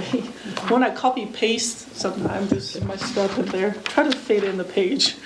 And I do believe that the Davis Creek Bridge was, the Davis Creek water line installation was budgeted in the previous fiscal year, so I believe it was a shortfall last year, and then, it wasn't charged against last year, so it's falling on this year. Are there any other questions? I just would like to say that in discussion with June, I understand that, sometimes costs go over and projects change, and, that's all totally reasonable. And I feel like in a lot of our discussions regarding the city's finances, we worry about the general fund, and we sort of don't worry about the enterprise funds because they have steady revenue, they're healthy, and so if we go over budget on those funds, we tend not to be as concerned as when we're going over budget on general. But I also understand from June that there is a bond issue in, was it the sewer, the wastewater fund? Both are. Both. And those have a minimum reserve that are required in order to maintain that bond status. And so I just would hope that we're being mindful of that number and not just forgetting that we do also have to keep an eye on those fund balances, and overages are a concern, even if they're not as big a concern as they are in the general fund. Yeah, so I'm hoping that with the substantial amount of this increase being a previously budgeted item in a previous year, I'm hoping that this doesn't affect our reserves in a way that would jeopardize that. But I'm really not aware of what that reserve level is, but we always try to remain mindful of our budget, and we try to estimate high. A lot of these projects are projects that I haven't seen from the beginning. I haven't been involved in from the beginning, so we're doing our best to complete them. Thank you. And I think that we are, for the most part, being mindful because we know that each year we're going to have to address a rate increase. And I'm thinking back to when we had the presentation and we talked about what are the capital improvement projects that we're going to do over a 5-year period and how they're going to fall into different years. And as long as we're staying on track of that and the overall budget, then I'm okay with it. If we start running over overall, then that's a bigger issue. Yeah, and generally, we are more ambitious than what our small staff is able to achieve. We do like to remain optimistic, but unfortunately, at the end of the day, it's difficult to achieve as many things as need to get done, and we try to be as realistic as possible, but we tend to come in under budget in general. Yeah, because you just can't complete as many projects as you hoped for. Okay. Well, last year was a banner year as far as It was. We did a good job of spending money last year, and that's a good thing. many projects. Yeah. I have a question, but it might be a Dusty June thing. A number 49, WUSD rezone, the 8,000 outlay, is that money they deposited to us or money that we set aside for that project? And is that something that we would do in-house or contract out? Now, you want to talk about all your projects? Yeah, that's the, we have one special session just for Dusty. Talk about all of his projects. Can I look at what you guys are looking at? Just talk about the one we didn't actually put it on. It's your Those are school the new district one, rezone. The new one, the rezone. What's this? Yeah, the 8,000. That's the school district. All those are new one, the rezone. This is showing what? WUSD rezone, we're showing 8,000 in here. And we also showing 8,000 on top. Revenue expenditure. So that's a cost recovery project. Okay. And so while I might not be able to tell you what that 8,000 is and what No, category I'm it's just- in, I can tell you that it's money in and money out. So whatever, we collect an initial deposit on those applications, and then we track staff time and costs associated with processing the project, and then oftentimes we're requesting additional funds from the applicant. So whether or not we got 8,000, I'm not quite sure, but it's. Well, actually, it's right up above. We have both of them. Yeah, they are. The in and the out. The in and the out are both there. Right here. That's what they talk about. This is all your projects. Okay. Okay, so I'm looking on Dusty Dooley, I'm the Community Development Director for the city. So I'm looking at page 9, starting on item 42. We're getting ready to request funding from the FAA to begin the airport runway rehab construction project up at the airport. The council may remember that we previously received funding to complete the design work for this construction project, and now we have completed the design work or putting together the bid package for the actual construction of the runway. The $330,000 is just an estimate on what we anticipate possibly having to spend out of pocket this fiscal year. This project is going to carry into the next fiscal year. Of that $330,000, it's expected that the FAA grant would cover $300,000 of that, and then we would also be seeking additional 4.5% of the project cost from Caltrans. Unfortunately, we can't request funding from Caltrans until we receive confirmation that we have funding from the FAA, which would then leave the city on the hook for an additional 5.5% of that, of the project cost. Okay. Then lines 44, 45, 46, those are all cost recovery projects. So just as I reported out on the school district rezone, that's money in, money out. Staff's taking those projects on internally so that we can realize the revenue from those projects rather than hiring those out to consultants. The next one is recognizing that we once again received another grant. We are successful in receiving 149,000 funds from the Office of Emergency Services, and so that money is going to be used to pay for the expansion of our solar array system on City Hall. You may remember us reporting out and going after those fundings, and we once again were successful. Luckily, LA got an automatic $500,000, so we don't have to worry about them complaining to the state about Willits getting money, and they didn't. But a lot of other jurisdictions didn't get funding, you know, and I think what made Willits potentially unique is probably a lot of people went for generators, where we went for an alternative energy system. And so we anticipate spending the funds on that project, and that will represent a cost savings on our electrical bill, as well as put us in a situation that if regular line power ever went out, whether it was an emergency event or a planned power outage from PG&E, it would automatically switch over to the solar system and battery backup system, and we're trying to design that so that we'd have power for a good, 5 days or beyond.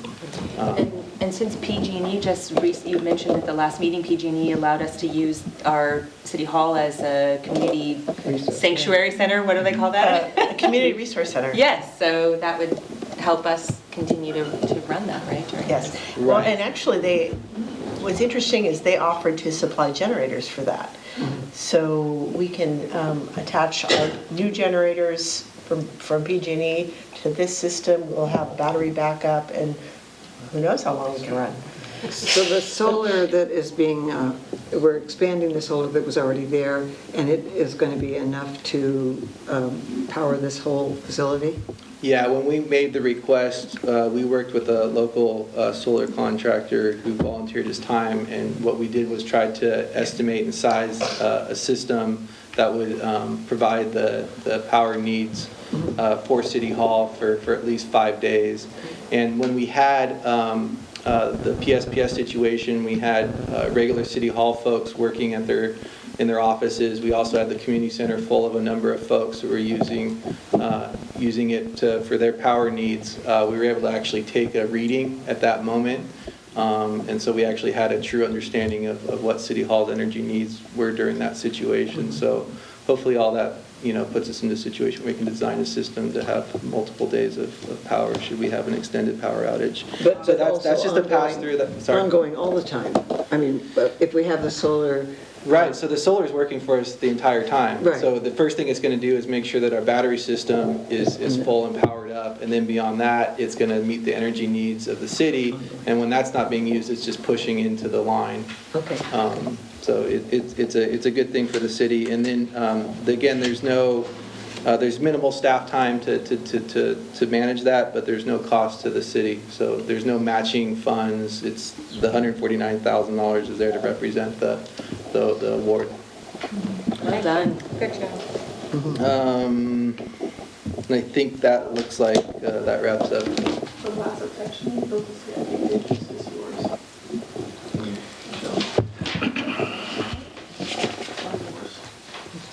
Did we recognize the PG&E savings on the expenditure side of the budget?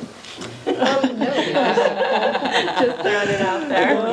This was still nebulous while we were mid-year together. Yeah. Keep it in mind. Yeah. Next fiscal year should be. Yeah, next fiscal year. You want to talk about the FAA grants? Yeah, I don't really have, I'm looking at attachment E and some of the projects we have for the airport. There's a couple projects there's the airport AWAS design project. That project's been completed. There's the airport runway rehab design project. That design has been completed, submitted to the FAA. The FAA has approved our design.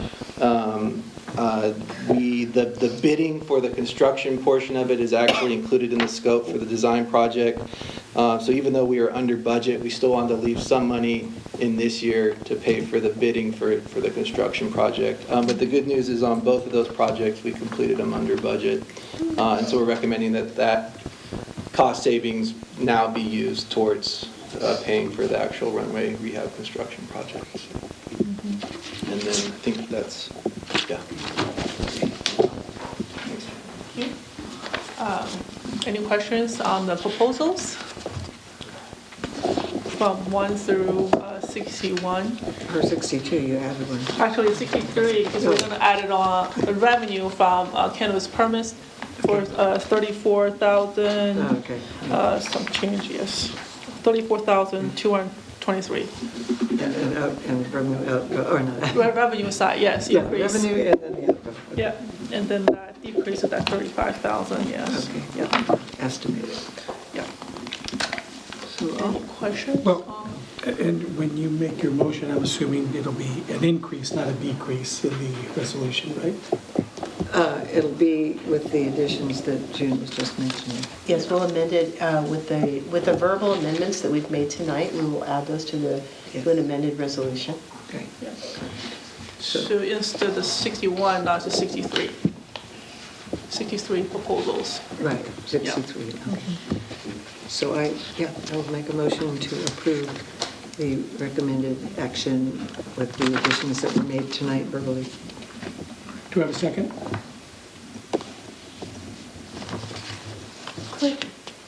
Since there was lots of conversation, were you able to just quickly drop in the numbers on the resolution that we are voting in favor of? Were you able to kind of Okay, adjust sure, those as sure, we were yes. going along. You want me to just read it out loud? Since you- Well, we have the resolution in front of us that we're discussing, Yeah. and we have 3 numbers on there that have changed.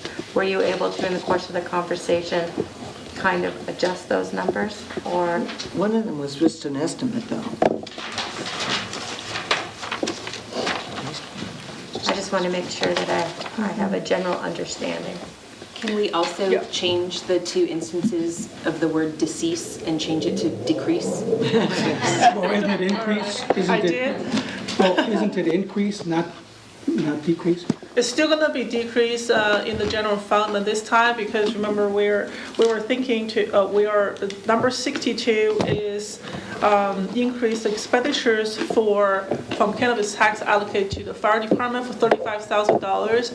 And then we also want the revenue adjustment increase, the revenue for that's actually $34,000. I believe it's about a wash.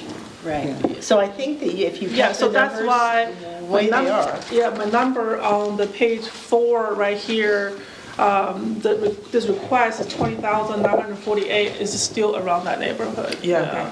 That's what I wanted to make sure we are Yeah. voting on this resolution. There's been lots of Yeah. conversation about Yeah. changing numbers. Yeah. And also that the amount for the Little Lake Fire distribution is still just a rough estimate at this It's point. a rough estimate. Well, both numbers are rough estimates. Yeah. Budgets are not exact creatures. But I think those are pretty good ballparks. Right, so Maybe, yeah. But I would leave the numbers the same because in the resolution, because I think we're switching one out from the other. Well, actually, it just, let me just added this up. 2,948 plus 777, 527, $21,725 decrease. Okay, so instead of 20,948, it will be 21,725? 25, yes. Okay, we can make that amendment. And then one more question. In the enterprise fund, do you know what the carryover amount was that we Yes. didn't spend before I Yes. feel comfortable with that 564? That's on the attachment here, but it's very small on the Yeah. bottom, that right here on the bottom. It's very hard to see. Very hard to see. Which fund you were talking about, the water funds? Enterprise fund. Yeah, the adjustment only include the water funds and airport fund included in this right here. And before the adjustment, the water enterprise funds available after we budget the revenue and expenditures is $3.6 million, $27,001. And this request for the water funds total is a $455,306 total, and that leaves us with the fund balance. Fund balance $3,171,695. That's on the somehow it's over the next page. The second last number. Yeah. Yeah. That's for the water funds. For airport funds, at the beginning, budgeted ending working capital is the $40,109, and after if we approve today's change, which is the $37,508, we will end up like $2,601 for available for next year. That's because of we did $30,000 for airport for FAA projects. That's the big chunk. Which we're still waiting for. Yeah, if that's to get approved, we have to do the match. Right. That's what it is. That's two enterprise funds all affecting on this one. So we are clear as mud now? Okay, so Okay, so I have Madge's motion. And do I have a second? Second motion. Okay, seconded by Sabrina. Any further discussion? Anybody from the public that would like to speak to this? Wow. All right, call for the vote. Councilmember Connie. Yes. Rodriguez. Yes. Strong. Yes. Stransky. Yes. Mayor Gonzalez. Yes. All right. all right. Thank you, Jane. Thank you for your time earlier, too. It really helped me. Thank you for listening to all this. So we're now at item 3B, City Council goal setting. Does anybody need a break or anything? Otherwise, we'll go on. Well, I expect you all to be getting up during this session, so you'll at least get to stretch your legs. That sounds perfect. Yeah, so let's do that. Do we want to excuse ourselves to this, or do we want to start? Would you like to take a break? Or? I'm okay as long as we're getting up and moving Yeah. around. So in this next item, let me just do a little recap. About 1 month ago, we got together and we looked at 3 different lists of things, and one of them was a list of things that we have accomplished, things that were in progress, and some goals out there that we had not started yet. We also heard from the community and from our council on things that they would like to see on a goal list. We also received a request for staff to add their comments to our potential goals in terms of which ones maybe had some high priority attached to them because there was grant funding attached, or because they were halfway through with it already, or there was some sort of a special necessity attached to them. So staff went and did that, and your end result is we have 3 groupings of potential goals. The first grouping is attachment A, and they're in the corner, and I'm going to call that Dusty's corner. And those are all the community development related projects and potential goals. And the second group in the middle, that's engineering and public works, and that lists all the things we talked about in the last meeting. And so those are those 4 sheets right there. The last 2 are sort of our little orphan group here, and that's administration sort of stuff that I do, and HR, and some of the things that didn't necessarily fall into the other categories, but I listed them there. Now, there's a lot of different ways you can do goal setting. Sometimes we just say, hey, just pick a couple, because we're a very small staff. On the other hand, these are in our work plan. These are supposed to last us for 2 years.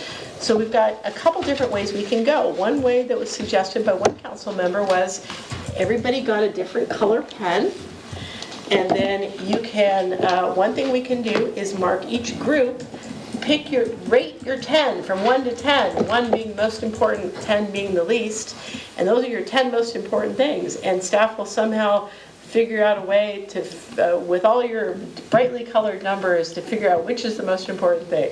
The other thing we can do is you also got dots, and everybody got a different color dot, or a different sort of, because they don't make stars anymore apparently. I looked at the dollar store and I couldn't find stars, so instead you got little dots.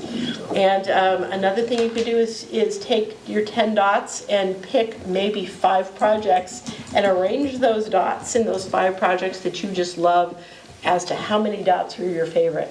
I'm going to leave that up to you to sort of discuss what you think would be the best thing, because this is really your goal setting.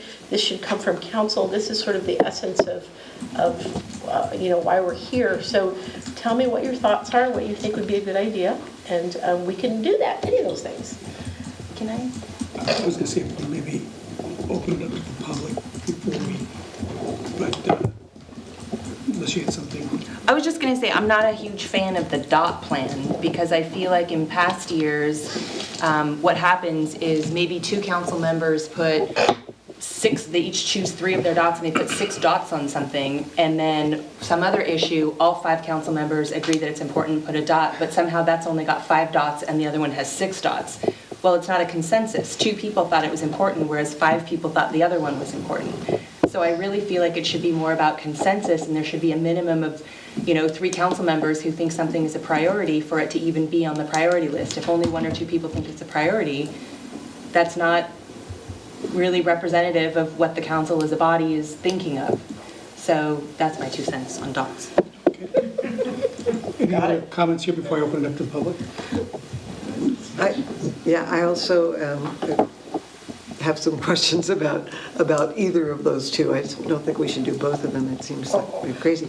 But also, when when I was wanting to make sure that the staff indicated things that were must do, or in this case, it's high priority for various reasons, I don't want to put my numbers on those because those are going to get done. I want to just, Well, not necessarily though, because we want you to recognize that we're going to be doing those. So if everything's a priority, nothing's a priority. We can't do everything. We cannot do everything. So my hope is that you see something as a high priority, that you will say, yes, it is, and agree with us. but if, And if you don't agree with us, then we have some talking to do and we won't do that project. Which is why I like Because it's the really marker. up to you. It's also interesting that in the attachment B in engineering and public works, there are 15 items where staff comments say priority or highest priority. So if there are already 15 items that are a priority, why are we even bothering to prioritize anything? I mean, it kind of seems like a moot point. They already know what needs to get done and what's in process, so why are we weighing in? We can't add anything else to the plate. There's no... But ultimately, it's up to you. If they say think something's a high priority and you're like, yeah, I don't think so, you get to say no. I mean, this is really your show. I mean, we just give our best guess. We just give our staff recommendation. Ultimately, this is your decision. I was more concerned when we talked about the staff comments are that if there's something there that Andrea says we have to do because we're going to lose that funding and the other widgets will fall off, kind of want to know that because that tells me it may not be real sexy for me, but there's some mandate that it's got to be done or some other requirement.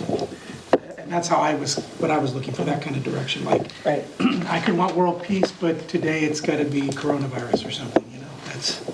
That's how I look at it. that was kind of my point too, is that if those, unless we want to say one of the things that they said they really must do is a high priority, we disagree with it, those are on their plate already. I don't want to then, have to micromanage and say, well, that one should be a 2 and this one should be a 4, and I don't see the point. Well, sometimes we need that guidance though, because of all the, like, particularly with Dusty's list, there is more than his unit can possibly do, and a lot of them have been identified as high priority. But we need some direction on, and you tell us which is more important. Do you think the general plan is more important? Do you think that annexation is more important than a food truck ordinance? I need to know. We need to know how to apportion our time, because these are all good things. I mean, nothing on these lists is not a good thing. But it's in terms of, this is where it's sort of the hard part. This is the hard part, and that's why we let you do it. I agree. I'm looking forward to telling you what my priorities are. Yeah, no, I mean, it's really helpful for us. And just for clarification, am I going to go up and do you want my, I want 1, 2, 3, 4, 5, 6, 7, 8, 9, and 10. one being the one I thought each the thing. most? You're For every single yes. item? Yeah. And then also, are we doing 1 through 10 for each of the 3 Yes. areas? I mean, and if you have an alternate plan, I'd, throw it out there. This So is, I'm a little confused. Do I just get 10 votes total? no, you get 30 votes. Get 30 votes. Okay. One in each category. Yeah, Yeah, 1, 2, 3. 1 through 10 Although, on this A, B, last and one, C. there's a lot in there. So for these 2, you maybe only 5 for this last. I guess you just confused me again. Very small. I group thought of you people. just said to me, my question was that we could do a 1 through 10 on every single item. No? So there's 3 groups. I know There's a Dusty group, there's a Public Works and Engineering, and then there's sort of a catch-all, but a lot of that's me. So, or Karen. Yeah. So there maybe 10 is probably not going to get done in this group of 2 pages. But definitely we need it for these 2. I'm sorry, When I first I'm saw- confused. When I first saw these lists last year, there were like 3, so there's 3 groups, but last time when I saw them, there were 3 groups. One was needs to have or get done or a priority this year. Right. One was some work within the next 2 years, and one was maybe in 5 years. We've given up on that? Now it's just everything this year for the So next 2 years? I received feedback that we wanted to do it differently. Okay. So that's why I'm trying it something else. Okay. If you want to go back to that, I can go back to the drawing board and do that too. Personally, I like this format better. than last year's format. Last year's format felt more arbitrary. Match wanted to... Yeah. I heard you say initially that we could go and we can go, 1 is high priority, 10 is the least priority. You do not want us to mark every single thing? No. 1 through 10? No, just, you have 10 votes. Oh, 10 votes. Just one. Per category, A, B, So- and C. So the 10 is least priority of my top 10? Of your top 10. Oh, Show me God. what your top 10 is. I don't like this. And if you don't like I don't it- like this format. And basically, this is a consensus. If you want to do something else, you can do that too. But you all have to sort of decide on a Let's methodology. hear from the public. Yeah, so anybody from the public that wants to, this is your chance to whisper in our ear before we get down and... Are we ready to go? Take this. Charlie Almeida. I haven't had a chance to really look this list over real well, but I would think in your public works projects, your funding for different projects would come from different sources. So the way you would pick them, unless you plan on commingling funds, which I don't think is a good idea, would be different for depending. And maybe that should be marked on where the funding is coming from so that you can have an idea how you're going to pick them. Because street maintenance or rebuilding or contracting out, some things might be in-house and might not cost as much. And then you may have something that has to do with the sewer plant that doesn't have anything to do with the road taxes that you're collecting. So that needs to be broken into different categories so that you can decide that way too, because you could end up commingling funds, and I don't even know if Well, that's don't legal. worry, we won't do that. Well, I've been told it's been done before. Not. Maybe you weren't here, but So, there are two factors, actually. There's not only the source of funding, but there's also the issue of staff time. And most of Dusty's projects are going to be an issue of staff time, and as well as funding. And the engineering, most of the engineering and public works, it's a scattering of this or that, but it's really a time management sort of issue. If you want, the other option is, you can take this back with you, and we can come back at another meeting and rate them at home and turn them in. Okay. We have been preparing for this meeting. We should all have a very clear vision of what we value in the city, whether it's broken down in all these little categories. We should all know. Like if I told you, what are your top 5 priorities, what's your vision? We should all already know that. You just have to find the projects on the list, pick your top 10. It's your job then to figure out who in what department is responsible for them and check them down the list. I don't need to micromanage And to that level. and Just set generally- the vision. And generally, last time, what was nice is we got the priorities, and I sort of sorted them out, because there was a combination of short-term, medium-term, and long-term goals, and some were expensive and some were not so expensive. And so that's how we prioritize, is how much money do I have, how much time do I have? Let's get some short-term goals, let's push some of those out. Let's start some of the short, so it was actually fairly manageable to but when we're staff and we're struggling, ooh, do we do this or do we that? And Dusty has to face this quite a bit. When I see that council has put, 2s and 3s all grouped in a couple projects, we know it's like, okay, this is more important to them. Even though at a certain council meeting, we may have a lot of people come and say, we really want this. But at the same time, we sat down, we've compared it with all these other things, and really it just didn't get up there. And we have to make those hard choices. And this is a good way to sort of stand behind those choices when you have to sort of say no to people who are tugging at your heartstrings.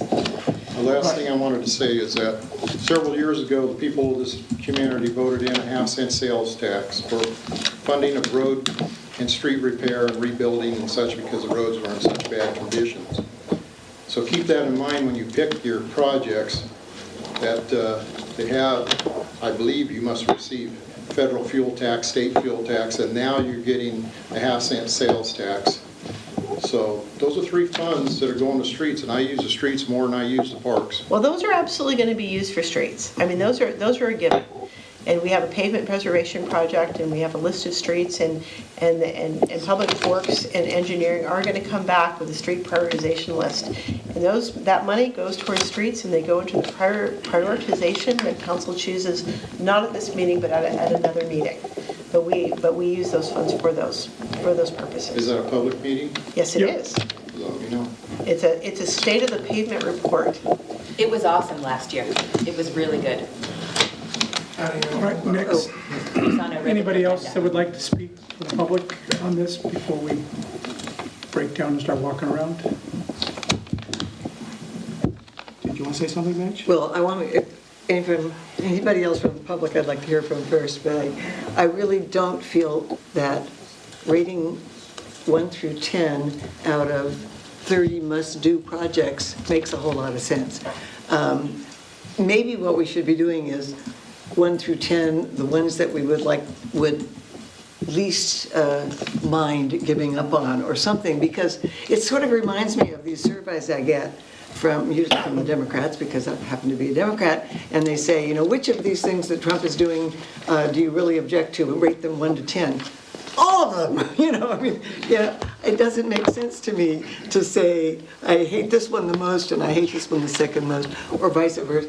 I just don't feel it's going to be all that useful.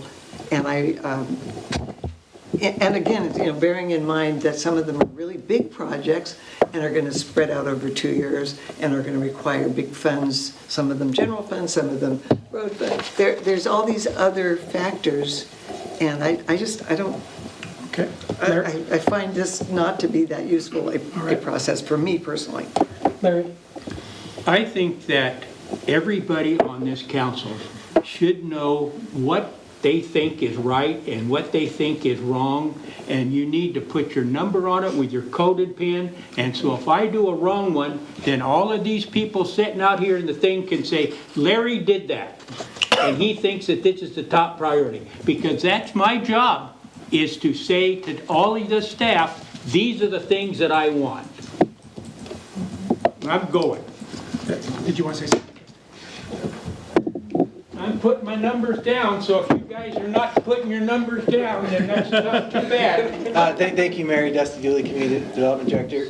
Speaking just for the Community Development Department list, the attachment A, there's a number of projects on there that we show as high prioritization based on the fact that they have an established deadline either through grant funding or otherwise, or the fact that they're 70 to 90% complete. So just speaking personally for me, it'd be helpful if you rank those other projects that I think for the most part we identified and requested prioritization for, and unless you feel strongly about something we've already, okay. Yeah. All right. Okay, we're bringing it back up here. I think we've all had an opportunity, so, Should I just wrap it up? yeah, just wrap it up and then. Thank you very much, council members, mayor and council members, for helping us to develop our priorities. Councilmember Strong has indicated that she would like a little more time to fill hers out, so I will print those out for her to return to me, and staff will tabulate those numbers into some results. It will likely not happen at the next council meeting because we have a very full agenda at the next council meeting. But the one following that, hopefully we will come back and sort of show you what the results are, and we'll have that in the agenda packet, so we'll have something to go on. And as you know, we do goal setting every 2 years, but we also meet every year just to take a look at it and to make adjustments as needed. So thank you very much for doing this exercise. It's very helpful for staff, and I think it's a wonderful thing. Anyway, thank you very much. Can I add one thing to one list? Yes. Okay. Can I do that right now? Yes. No fair copying, okay?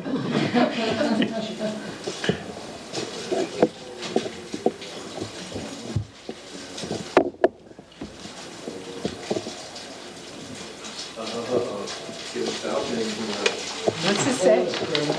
What is it? Develop a plan for South Main Street. I mean, not this year, but we need to have that in our heads, in the hopper. Good one. right, I think we can wrap that, All right. we're done. And I'm kind of interested in the tabulation when that finally happens. And at this point, we are item 4. We have no ordinances to enact. And item 5, consent calendar. We have council minutes from February 12th and 26th. And item B, a resolution authorizing amendment number 3 to the total service agreement with Avenu Enterprise Solutions, formerly Conduent Enterprises Solutions. So, does anybody want any of those pulled? I still move on this one. All right. I'll do I- second. Seconded by Match. And anybody from the public want to speak on to our consent agenda? Okay, back up here. Last chance. If not, call for the vote. Councilmember Connie. Yes. Rodriguez. Yes. Strong. Yes. Stranske. Yes. And, excuse me, American Solis. I guess I would say yes. All right. Informational reports, we had some building inspection activity reports and business license activity reports. We won't go over those, but those are in the packet and available to the public. We meet concurrently as the Planning Commission and Successor Agency, and there's no business there. And so we're now at item 8A, verbal city manager reports and recommendations. Verbal report. Yes, Stephanie Gerbrandt here, City Manager. Very briefly, I wanted to let everybody know that I have been participating in calls with the county. The Carmel Angelo, the CEO of Mendocino County, has been conducting regular calls with the city managers of all the cities in Mendocino County to keep us abreast of everything that is going on regarding the coronavirus, the COVID-19. We are receiving updates from many, many sources every day. As of today, there are still no confirmed cases in Mendocino County. There has been no suspected cases. So far, as Carmel put it, we are sort of in a bubble up here, which is great. We are exercising all sorts of precautions, and the county has really been wonderful in keeping us informed of what is going on. They are keeping their web page very up to date on everything that is happening. League of Cities also sends us, actually many different sources send us very duplicative things all the time. And so we do urge residents to look at the county website that is updated pretty constantly, sometimes 3 times a day, regarding any updates. They have a very busy public health department, and they are really on top of their game. There is also a public safety meeting with Matt. The sheriff of Mendocino County has a meeting with the various police chiefs to talk about this issue as well. The Emergency Operations Center for the county is open. It is on the very lowest level of emergency. It's just open. And we do have a hotline number that we have posted on our website if people have questions. And that's all I have. The other issue, of course, is I would like to welcome Chief Gregory Allen to Willits. He moved in this week, and we were so happy to have him. He's ready to be sworn in along with 2 brand new officers who also came this week. And we're going to hear more about them from our HR department. However, I would like to let you know that next week for our next council meeting, we're going to have a swearing-in ceremony for both our chief and our 2 new officers. So that'll be fun. And that is all I have. Did you say next week or next council meeting? Next council meeting, I'm sorry. Aren't they every week? So Chief Allen, would you like to come up? And is there anything you want to tell us? Certainly, briefly, I would just like to introduce myself and take this opportunity to acknowledge both our city manager and you, the city council, for agreeing for me to be here and welcoming me. We have a very wonderful, very hardworking and dedicated, very understaffed, as you know, police force who do a tremendous job. So I look forward to learning from them and from you in the community how you would like your police department to look and what your public safety priorities are. So I'm glad to be here. Thank you. Welcome. Thank you. Karen.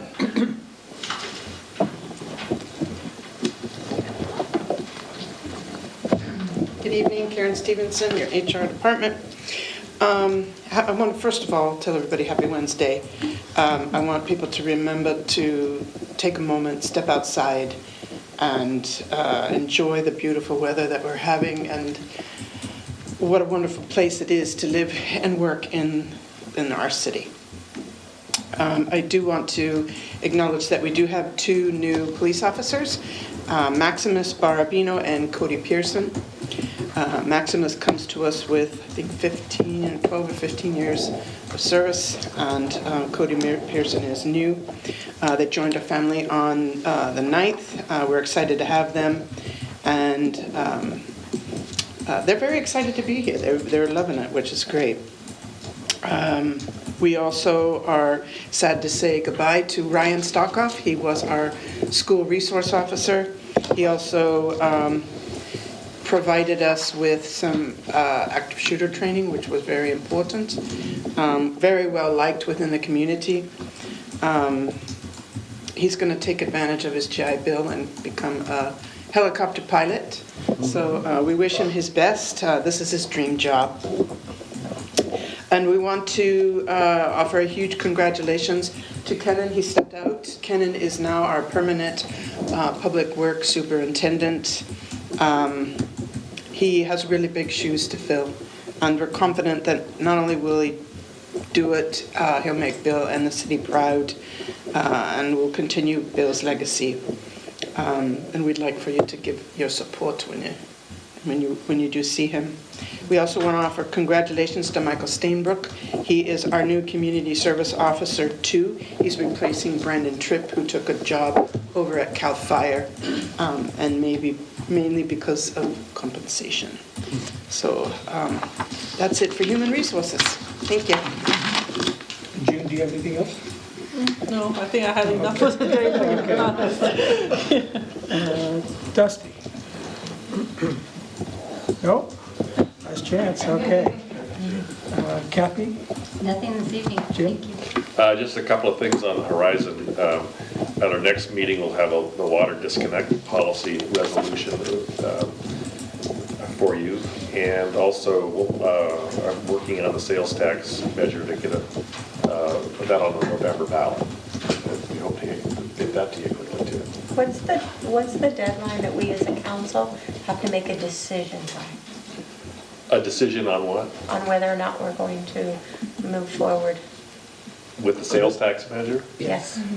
You have to have a resolution putting it on the ballot no less than 88 days before the election. So we've got a lot of time, but. Well, we don't actually have a lot of, I thought we had to have an ordinance, actually, and so there has to be a second reading. Well, no, what we do is we attach the ordinance to the measure, but the voters, if they pass it by a majority vote, the ordinance becomes effective at the election. That's right. Okay. And it has been recommended that we do this as quickly as possible so that we have time, and we'll bring a contract for a consultant to assist us in educating the electorate. All this does is put it on the ballot. It's not us telling voters to vote for it, but then we will have a consultant that will help us get the message out on what the funds can be used for and why it is something like this is necessary, and how much funds can be raised, and sort of an informational campaign. I've also been informed that there are citizens groups out there ready to support this. This is, of course, would be outside of city staff, because it can't be a city staff. We can't form a committee to support it. However, there are outside individuals or organizations who can. And so we do need time to do that. Andrea? Are you the one bringing forward our... Are we ready for that? I think we are. Okay.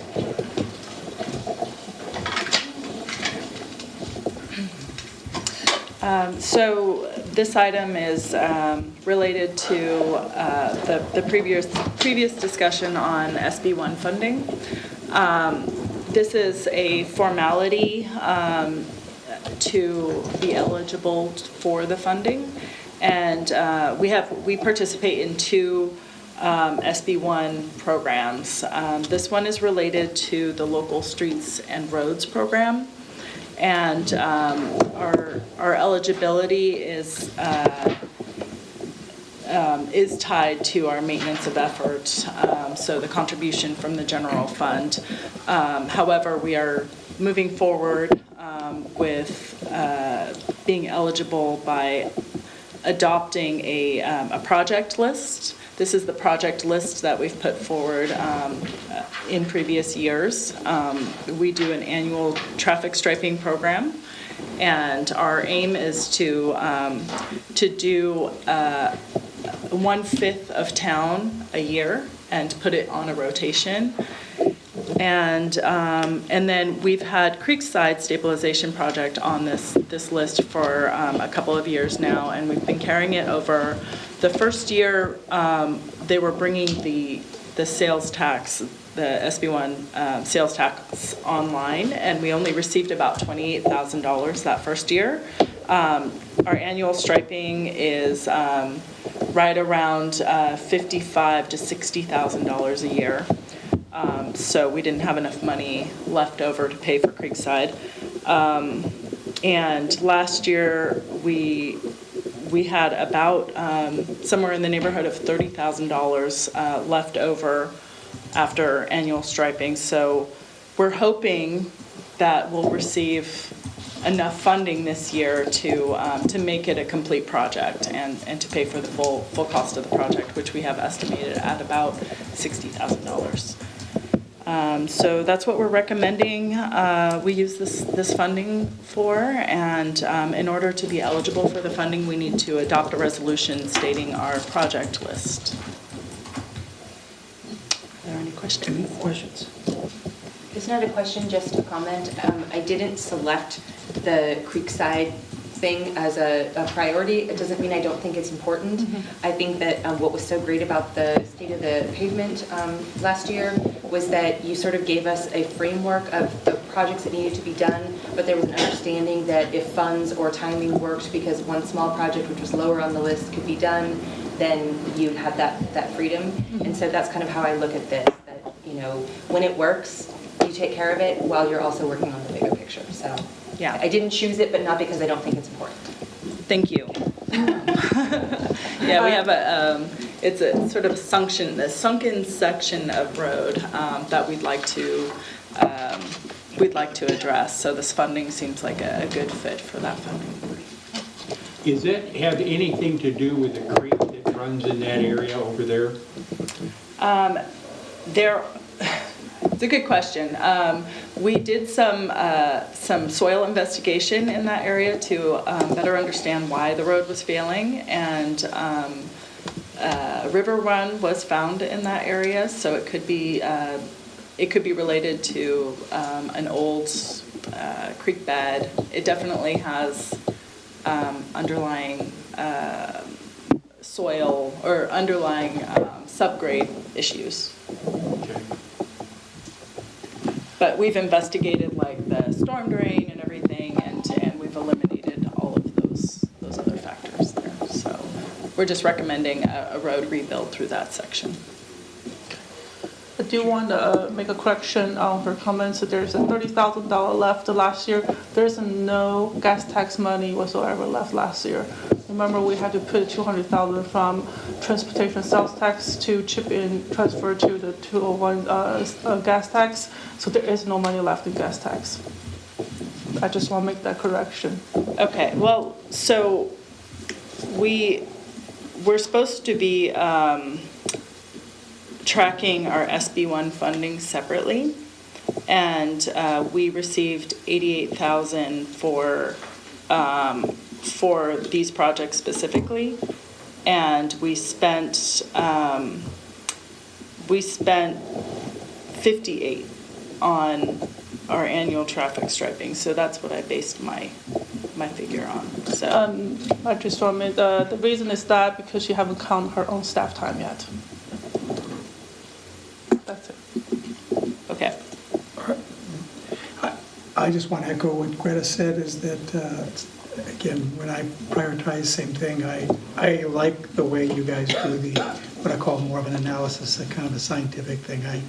You could fill this with plenty of people that want a street paved, but I've seen over the years when we politicized it, sometimes we threw pavement and didn't fix a problem. So I kind of like the way you guys are doing it, because we fix the problems we have on hand, even if we don't necessarily get to throw pavement everywhere in town. So. Yeah, and for the SB1 funding, we've identified these annual programs, which it makes it easier for kind of like recycling the projects. Annual traffic striping for this is something that we have to do every year. It's just an easy fit for this, and we do the more complicated projects using our other funds, especially our half-cent sales tax, and it simplifies the process for us. Thank you. Anybody from the public like to speak to this? Any further up here? Not, I'll call for a motion. I move to accept the staff recommendation. I'll second that. Okay, motion is second. And I don't hear any further discussion, so call for the vote, Ken. Public comment? Oh, I already did. Oh, you did, I'm sorry, I didn't hear that. Councilmember Connie? Yes. Rodriguez? Yes. Strong? Yes. Stranske? Yes. Mayor Gonzalez? Yes. All right, thank you. All right, and now City Council Committee Boards and Agency Reports. Larry. I had an MCOG meeting on a week ago, and the thing that was most interesting to me was the MTA is only going with a 1-month contract with the seniors fans. And Sabrina, do you know anything about that? Who's your source? The source is MCOG. So this was was this a written document that you got from MCOG? No, we had 3 people from the senior centers saying that they only were getting a 1-month contract from MTA. And they thought that it ought to be a year at a time, and they said that that was filled by Dial-A-Ride. And so that was what MTA was their position, that with the MTA and Dial-A-Ride, that covered everything, and the seniors didn't need to have their facility or their bus. That is not my understanding. That's why I asked for your source, because there has been some misinformation that's been presented by senior centers.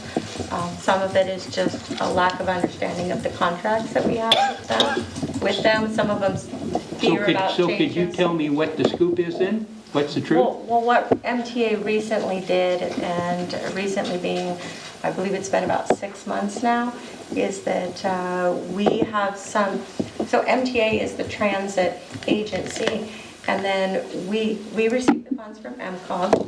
MTA provides the public transportation, but many years ago there was a gap and services weren't being met for senior citizens, and senior centers came along and said, hey, we'll fill that gap, we'll do it. And so MTA started giving the money to the senior centers to do it. Well, as MTA has grown over the years in providing services, and we're looking at all the unmet needs in our county, and you only have one pool of money, we started looking at duplication of services. Where are we duplicating services? So for example, in Ukiah, the senior center and the regular MTA were doing the same service. But our rates were different. So we lowered our rate in a particular area of Ukiah to be competitive with the MTA, with the senior center service.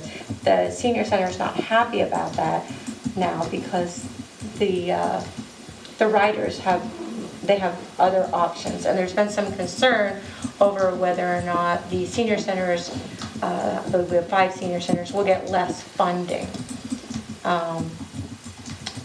We haven't done anything to change their funding. Well, they didn't say that, they just said that they just thought it would, that they have expended the time and money to go door to door, and there wasn't anything that MTA had that went up to the person's door to let an elderly person or a person that was immobile to be able to get into their vehicles. I mean, nobody went up like they did. The senior center went up to the door and opened it up so that the wheelchair or whatever they needed to do, and to my knowledge, that wasn't what MTA did. So in our conversations, because I serve as the chair for MTA and I served on the ad hoc committee to address the senior centers, and there was a lot of conversation about what is door to door. In MTA's mind, door to door is when you drive the senior home and you take them to the door. The senior center's idea of door through door was that you go in the door, you put their groceries down, maybe you help them take their shoes off. MTA does not go through the door, and for good reason. We're concerned with the liability for the MTA worker to go into the person's home and take those extra steps. So there is a little bit of differentiated in services, but there is no intent on MTA's side right now to reduce services or funding. There's a misconception out there that there is this attempt to reduce their funding, and there's not. I stated it at the last MTA meeting. In fact, we even had a motion. We had a meeting scheduled when I was away at the funeral for here, and it was on the agenda, and it will be on the next agenda, that we're actually disbanding the committee that is meeting with the senior centers on this issue, because we want to make it clear that we have no intent. We formed the committee to listen to what their needs were and to see if this was an area where we could do a better job of spending the public's money, if there was a duplication of services. But what we found is that it was a very emotional conversation and not so much about practicality of funding. We just decided that we didn't even want to go there, that, well, that's something that maybe down the road a future board or director might want to take up, but that this current board, that wasn't a priority for us. Thank you. Yeah. Anything else? That was it. Mitch? So none of my agencies have met between last meeting and this, but tomorrow is an EDFC meeting, and the following Thursday is a Mendocino Solid Waste Management or Mendo Recycle meeting. So both of those are going to be in Ukiah tomorrow, EDFC at 2 o'clock, and Thursday the 19th, MSWA at 10 a.m. And should I report on the ad hoc committee right now, or should we wait till the... Okay, so we had a second meeting of the ad hoc regarding mobile vendors, and unfortunately Sabrina wasn't able to be there, but we did talk about sort of new developments that have come to our attention and took some more public testimony. But basically I urged them all to come when this is going to come to the city council, because even if Sabrina and I both are exactly proposing the same thing, it's really a vote of the full council that will make any changes. And I think we'll just make that report at the next meeting. But all the people that have come to the ad hoc meetings or commented to either of us will be notified at March 25th meeting. We expect to have that on the agenda, a report from the ad hoc committee. I'm hoping that Matt and I, when we meet next week, will be able to come up with some kind of consensus, because at our first meeting, we heard from the public, then Matt and I got together and we kind of constructed the bones, and then I spent a lot of time writing it up and contacting people, and I wasn't able to make it to the meeting. But then it sounds like maybe based on some legal recommendations and some information for planning in the public, that things have swung in a whole new direction, and we're getting pulled in all different directions, and I don't feel like it's good use of the council's time if we just have that kind of floundering around at the meetings. So I'm hoping that, although I know Madge wants to see all of us weigh in on it, I'm hoping that we can come to you with some kind of a clearer recommendation. I hope, at least a recommendation, even if you have multiple options, here's what our recommendation is so that we can narrow it down a little bit, because I don't want to waste everyone's time with. My own assessment right now is that there's two options that have to do with interpretation of the existing language in the code, because we really do not have the time, unless everybody makes it a really super high priority, to have planning staff write a new ordinance. So it's really a question of interpreting the existing ordinance, and there's kind of two ways to go. One, opening it up quite a bit, the other one, leaving it pretty much as it has been. But I think that's what I'm expecting our report in the ad hoc to kind of put on the box, is which way of those two options to go. Because, maybe in some future time we want to actually write a new ordinance that gets down to more specifics, but it doesn't seem feasible at this time. Do you have anything else? I think that's it on agencies and Sabrina? Nothing. None of my committees have met, although the Caltrans committee was rescheduled. The next meeting will happen March 23rd. I do believe the relinquishment has been delayed. The status of the relinquishment is they would like us to pass a resolution accepting the paperwork that they have given us at the next council meeting. With that, they will have a meeting. They are planning for the May CTC meeting to complete for the approval of the relinquishment. Some folks say that that's ambitious, but I think everyone's hoping for a May date for the relinquishment. when you said we have to pass a resolution at our next, like March 25th meeting? That's what they want us to do. And has the punch list all been done? And that's why we have a walkthrough. This is pending them getting us all the correct paperwork and our engineering department approving it and making sure there was only some drainage issues that were identified and that our engineering department agreed to. There was some very slight issues. Other than that, we're going to be looking at the remaining amount of paperwork, which I believe we have all of it now, as well as the as-bills. They haven't given us the as-bills yet. The what? The as-bills, and what that is, it's a schematic of exactly what they have done. Oh, the as-bills, okay. And the measurements and exactly what they constructed. The resolution that we pass at the next meeting, it's sort of a pro forma. We sort of already agreed to do the relinquishment, so we sort of are on the hook for that, but we do need to make sure that everything has been done. And again, the walkthrough is going to be the 23rd, so everybody is on board for Would that. Rod come to our meeting and explain any of this, or was this? I can certainly ask him to do that. I think that's important, just so that if we have any questions. You said the walkthrough will be the 23rd, so everybody. Everybody, no, well, the regular Caltrans meeting, I can't invite all of council because we would have a Brown Act issue. But the members of our committee, Vice-Mayor Stranske and Councilmember Connie, I assume will be in that walkthrough on the 23rd. Yeah, yes. All right. I just had LAFCO on the 2nd. And the Wager detachment occurred. That I guess they seceded from the Mendocino Coast Hospital District, and we blessed that. We had a budget workshop where the apportionment fees were discussed. That's what we would be paying LAFCO. LAFCO's funded by all the cities and the county and special districts. And the talk is to raise the fees because prices are going up. And there was some discussion about how much of a raise it should be, and so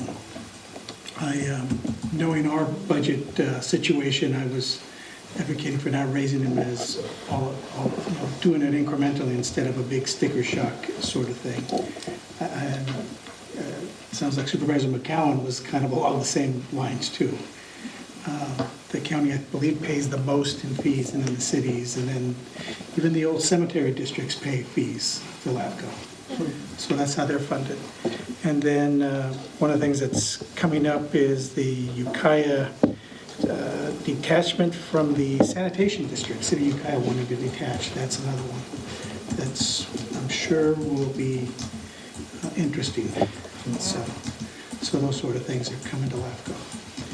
And I have League of Cities for this area meeting on the 20th up in Rio Del that I'll be attending. And so I'll let you know after that meeting. So, all right. And I think at this point, any good and welfare? Nope. Then we have closed session. There was an added item. Yeah, closed session, council with, conference with legal counsel pursuant Government Code 54956.9B, anticipated litigation, one case. And added was per Government Code 54957, public employee annual performance evaluation, city manager, continued from the February 12th meeting. Mayor Gonzalez, the government code section that we cited for meeting in closed session is slightly wrong. I just wanted to say for the record the correct one. It's government code 54956.9B as a dog 4.